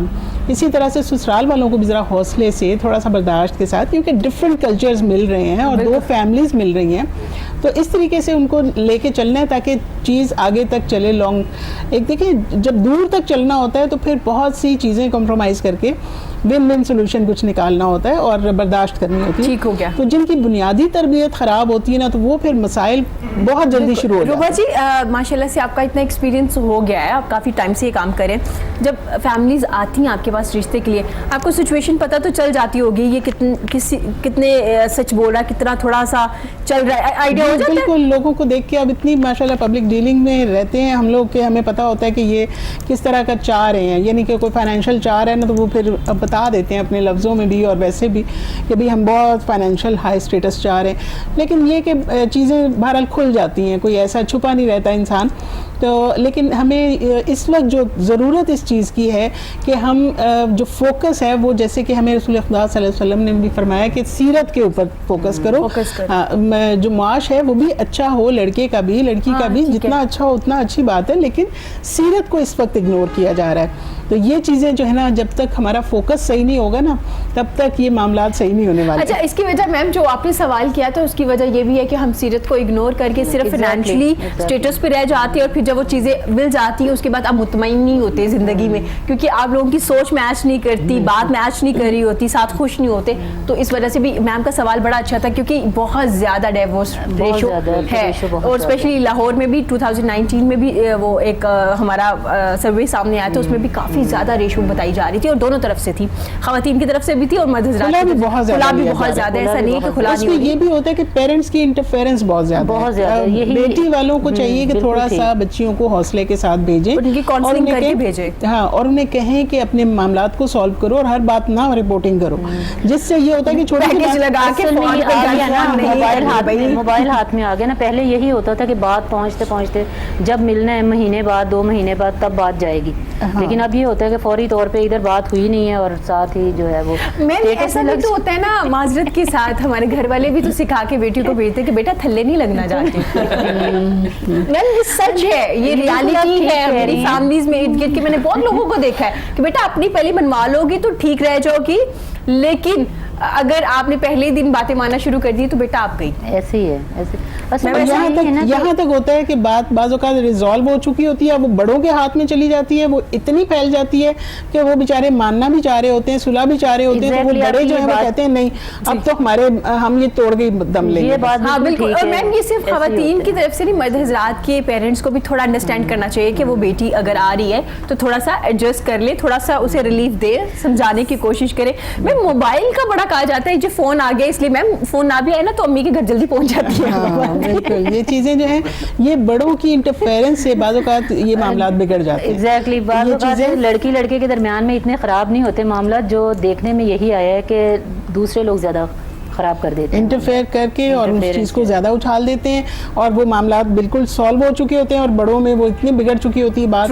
तो इस चीज़ को जितना कोशिश करें कि कम से कम बड़ों तक पहुंचाएं, खुद रिजॉल्व करें अपने छोटे छोटे मामला। और बिल्कुल मैं खवातीन के खिलाफ नहीं हूँ, मैं सिर्फ ये कहना चाह रही हूँ कि आप लोग अंडरस्टैंड कीजिए, कंप्रोमाइज़ कीजिए। मुश्किल हालात आते रहते हैं घर में, एडजस्ट हो जाते हैं, लेकिन मर्द हज़रात को भी उनको ये बताना चाहिए कि ये आपका घर है। ये नहीं कहना चाहिए बात बात आप अपने घर जाएं, उनका घर वही है जहाँ पे वो रह रही है। ये बात भी बड़ी टॉन्टिंग लगती है, बड़ी दिल को दुखा देती है, इस वजह से भी प्रॉब्लम आती है। दोनों तरफ से मैम जैसे जिक्र करिए कि कंप्रोमाइज दोनों तरफ से होना चाहिए, जरूरी भी है। तो मैम आपका फोन नंबर है, व्हाट्सएप ग्रुप है जहाँ पे लोग आपसे राब्ता करते हैं, आपसे कर सकते हैं। अगर कोई नंबर मांगे तो हम आपका नंबर भी दे सकते हैं, हमारे चैनल के थ्रू भी आप नंबर दे सकते हैं। हमारे बिल्कुल ऑफिस में स्टाफ के पास फोन्स हैं और वो तमाम दिन लोगों को भी अटेंड कर रहे होते हैं, फोन कॉल्स भी ले रहे होते हैं। हाँ जी। हमारी वेबसाइट है, हमारा एक एंड्रॉयड ऐप है जिसके थ्रू हमारी वेबसाइट के ऊपर आप अपना जो रिश्ता है पोस्ट कर सकते हैं। तो इस तरीके से आप देख भी सकते हैं तमाम रिश्ते, सिवाय नंबर के। नंबर हमसे लेना होगा, ठीक हो गया, ताकि हम पब्लिक नहीं करते नंबर्स को, ताकि लोग फिर परेशान ना करें हमारे। सही हो गया। मैम जो आप मीटिंग करवाती है, मैं थोड़ा पूछना चाहूंगी, वो मीटिंग उनके अपने ही घरों में हो सकती है या बाहर कोई एक प्लेस सिलेक्ट कर ली जाती है, दो फैमिलीज आती हैं? हम न्यूट्रल प्लेस पे मीटिंग करवाते हैं अपने हेड ऑफिस में, ताकि लोग आए, न्यूट्रल जगह पे मिलें। अगर उन्हें मैच सूट कर रहा है तो फिर वो घरों में जाके मिल लेते हैं। हाँ ठीक है। इस तरीके से ट्रॉली सिस्टम जो है वो बहुत रिड्यूस हो गया। ठीक हो गया। बच्चियां ट्रॉली लगा के आ रही हैं और हजारों की चाय पिला रहे हैं लोग, और उसके बाद वो देख देख के जाते जा रहे हैं। तो एक दफा पहले न्यूट्रल प्लेस पे हमारे हेड ऑफिस में आते हैं, मिलते हैं, फैमिलीज मिलती हैं, उसके बाद फिर अगर उन्हें सूट करता है तो फिर वो घरों में मिलते हैं। जबरदस्त, ये सिस्टम भी खत्म हो गया कि चलो कोई बात नहीं, अगर रिश्ता नहीं होगा खाना तो खा के आएंगे ना, वो अब सिस्टम खत्म हो रहा है। आपने एक जगह पे मिलना है जहाँ पे सिर्फ चाय मिलेगी, और अगर आपके नसीब में वो रिश्ता है तो वो जरूर हो जाएगा। और मैम ये जो मीटिंग होती है आपके हेड ऑफिस में होती है, उसके बाद आप अपनी फैमिली में? हम लोग मुख्तलिफ जगहों पे करवाते हैं, जैसे मुख्तलिफ लोगों ने इमाम शिया मैच मेकिंग भी हमारा होता है, अहले सुन्नत मैच मेकिंग अलग-अलग हम करवाते हैं, क्योंकि जरा कल्चर में इसी तरह चल रहा है। और इमाम बारगाहों में भी हम करते हैं, कम्युनिटी सेंटर्स में भी करते हैं। जबरदस्त। और जैसे डिफेंस क्लब में कर लिए, इस तरह से हम डिफरेंट जगहों में करते हैं, ताकि जहां लोगों को इजी है आना, वहां पे उसी कम्युनिटी के लोगों को। मैम मुझे एक बात बताइएगा, इस मीटिंग में लड़का लड़की का आना जरूरी है? नहीं, पेरेंट्स आते हैं। पेरेंट्स आते हैं। अगर लड़का लड़की आना चाहे पेरेंट्स के साथ आ जाएं, लेकिन हमारा मकसद फैमिली मीटिंग होता है। ठीक हो गया, फैमिली मीटिंग होता है कि फैमिली एक बार मिल ले, उसके बाद अगर सूट करे तो घरों में मिलके कंटिन्यू कर लीजिए। Thank you so much ma'am आपका। आप कोई मैसेज देना चाहेंगी? जी, मैं मैसेज यही देना चाहूँगी कि ये इस वक्त की जो ज़रूरत है, एक तो तालीम है, जो कि ऐसे बच्चे जो तालीम हासिल नहीं कर पाते उनकी तरफ तवज्जो करें। हम अपने घर से अगर शुरू करें तो अपने घर का मुलाजिम ही अगर उसका बच्चा ही अगर हम पढ़ा लेते हैं, एक पढ़ा लिखा एक अनपढ़ को पढ़ा देता है तो हमारा लिटरेसी रेट डबल तो हो जाएगा ना इंशाल्लाह। तो अगर आपकी कैपेसिटी ज़्यादा है तो इसमें ज़्यादा कुछ छोटा मोटा स्कूल खोल सकते हैं, टीचर रख के आप सुपरवाइज करें। अगर लोगों के पास टाइम है तो टाइम दें। बहुत से लोग समझते हैं कि ज़कात सिर्फ पैसे की है, ज़कात जो है वो आपके टाइम की भी है, आपके आइडियाज़ की भी है। आप अगर जिस तरह का टैलेंट है आप उस तरह का शेयर करें, सोसाइटी को पे बैक करें। और दूसरी बात ये कि जो ये स्किल्स हैं हम इनको बच्चों के पेरेंट्स को सिखाते हैं, तो अनस्किल्ड लोग हमारे पास बहुत ज़्यादा हैं, जिसकी वजह से बहुत से मसाइल हैं पाकिस्तान के। तो अगर हर बंदा स्किल्ड हो तो वो अपना घर बैठे अपना वक्त ज़ाया करने की बजाय कुछ प्रोडक्टिव अपने काम को लेके चल सकता है, अपनी इनकम को इंक्रीज़ कर सकता है। और जहाँ तक ये रिश्तों का मामला है, इसके लिए मैं चाहती हूँ कि हर वो बंदा जिसके पास ज़रा अकल समझ बूझ है और सोशलाइज कर सकता है, वो ऐसे लोगों को फैसिलिटेट करे। और अगर कोई ट्रेनिंग चाहिए, हम कोई ट्रेनिंग सेशन भी उनको करवा देंगे। वो आए हमारे पास, अपना मैरिज कोई फ्री ब्यूरो खोलना चाहते हैं तो हम उन लोगों को फैसिलिटेट भी करेंगे ताकि ज़्यादा से ज़्यादा ये लोग काम करें और लोगों को ये रिश्तों के मसले ख़त्म हो, ताकि एक हमारा जो यूनिट है ना माशरे का, वो ये यूनिट ही होता है कि एक घर बन गया। तो हम चाहते हैं कि ये यूनिट बने और मसाइल जो इस वक्त बहुत ज़्यादा रिश्तों के मसाइल हैं वो ख़त्म हो। लोग जो बहुत ज़्यादा चार्ज कर रहे हैं इसमें, उन लोगों को भी हम क्रिटिसाइज़ करते हैं कि वो काम जेन्युइन काम करें। और अगर ये फीस भी कर रहे हैं कर दें, रेट कम करने की बजाय इस काम को फ्री कर दें, किसी और चीज़ से कमा लें भाई, ठीक हो गया। ये काम जो है इसको फ्री कर दें। सही हो गया। और अगर फिर भी अगर आप चार्ज करना चाहते हो तो मुनासिब रेट रख लीजिए ताकि दोनों फैमिलीज पे भी कर सके, अगर फिर भी करना है, अगर वरना फीस भी ले करते ज़्यादा अच्छा है। आप क्या कहना चाहेंगे, कोई मैसेज देना चाहेंगे? जी मैं यही चाहूँगा कि जो भी बंदा सीखना चाहता है वो अलहमरा आर्ट काउंसिल है, ठीक है, माल वाली है, मेरे उस्ताद अब्दुल रऊफ साहब हैं, इश्तियाक जाफरी साहब हैं, उनके पास जाएं, क्लासेस लें और इंशाल्लाह आपको रिजल्ट ज़बरदस्त। थैंक यू सो मच जी। प्रोग्राम के एंड पे हम आपसे गाना भी सुनेंगे। मैम आप क्या मैसेज देना चाहेंगे? मेरा मैसेज सबके लिए यही है कि आप अपने हेल्थ को जो है वो अपनी प्रायोरिटीज़ में पहले नंबर पे रखें जी। अगर आप हेल्दी हैं मेंटली और फिज़िकली तो आप अपनी बाकी सारी चीज़ों को बहुत अच्छे से एंजॉय कर सकते हैं। बिल्कुल ऐसे ही है। आप अपने रिलेशंस को, आप अपने बाकी जॉब्स को, बाकी कामों को, आप हर चीज़ को जो है वो मैनेज कर सकते हैं अगर आप हेल्दी हैं। उसके लिए मैंने अभी जो है वो एक इन जो सर्कमस्टांसिस चल रहे हैं इनमें जो एक स्टेप लिया है कि एक फ्री लाइव क्लास होगी 4 to 5 जिसमें ब्रीदिंग और मेडिटेशन जो कि आपके माइंड को बहुत ज़्यादा काम करेगी, बहुत ज़्यादा रिलैक्स करेगी और आपकी बहुत ज़्यादा पॉजिटिव आपको उसके इफ़ेक्ट्स नज़र आएंगे अपनी बॉडी के ऊपर, अपने माइंड के ऊपर। तो ये 4 to 5 PM डेली एक क्लास होगी, मंडे टू सैटरडे। आपके पेज का नाम क्या है जहाँ पे ज्वाइन करना चाहिए लोग? जी योगी सामिया। योगी सामिया, योगी सामिया, वो मैं आपको एड्रेस उसका दे भी देती हूँ, आप मेंशन कर दीजिए। Cloud9 वेलनेस स्टूडियो के पेज है, उसकी वेबसाइट है, डिफरेंट। और ये आसान भी, अगर कोरोना वायरस की वजह से या किसी भी वजूहात की वजह से आप नहीं ज्वाइन कर सकते, ये दूर है, तो ये आसान तरीका है, घर बैठ के भी आप घर बैठ के आप उसको, क्योंकि इसके लिए आपको कोई बहुत चीज़ें नहीं चाहिए। एक छोटी सी पीसफुल सी प्लेस चाहिए, कोई भी घर का कॉर्नर, वहाँ पे एक मैट बिछा लें और वो हमारी एक्टिविटी जो होगी वो उस मैट के ऊपर ही होगी, मैट से बाहर नहीं जाएगी। जबरदस्त। मतलब छोटी सी प्लेस जहाँ पर नमाज भी अदा करते हैं उससे ज़्यादा पीसफुल एग्जैक्टली, वो जानमाज़ जितनी जगह ही हमें चाहिए होती है। बिल्कुल, वहाँ पे भी आप कर सकते हैं। हम दोस्त क्या कहना चाहेंगे? मेरा ये मैसेज है हमारे पूरे पाकिस्तान में कि अगर हम लोगों ने एक्टिंग के करियर में आना है तो चीज़ों को बेहतर ऑब्जर्व करें ताकि बेहतर परफॉर्म कर सकें। बिल्कुल। और अगर हम लोगों ने किसी चीज़ के बारे में सोचना है, कोई न्यू आइडिया, तो कोशिश ये करें कि हम पेट्रोटिज्म को जो है प्रमोट करें, क्योंकि हमारे पाकिस्तान के अंदर ये चीज़ लैक कर रही है। और बच्चों को, हाँ बिल्कुल, और बच्चों को पाकिस्तान से रिलेटेड जो है ना अच्छी चीज़ वो बताएं। और ये जो आजकल कोरोना का सिनेरियो आ रहा है, इस चल रहा है, इसको ज़रा आप सीरियस लें और वो करें, और कोहिनूर चैनल ज़रूर देखिए। थैंक यू सो मच हमदोश आपका। मैम आपका बहुत शुक्रिया। मैम आपका बहुत शुक्रिया। आरबी आपका बहुत शुक्रिया। प्रोग्राम के एंड पे हम गाना भी सुनेंगे, बेस्ट ऑफ लक, जो आपके नए गाने आने वाले हैं जिन पे आप काम करें। इसी के साथ मुझे इजाज़त दीजिए। खुश रहिए, अपना और अपने प्यारों का बहुत ज़्यादा ख्याल रखिए। अल्लाह हाफ़िज़।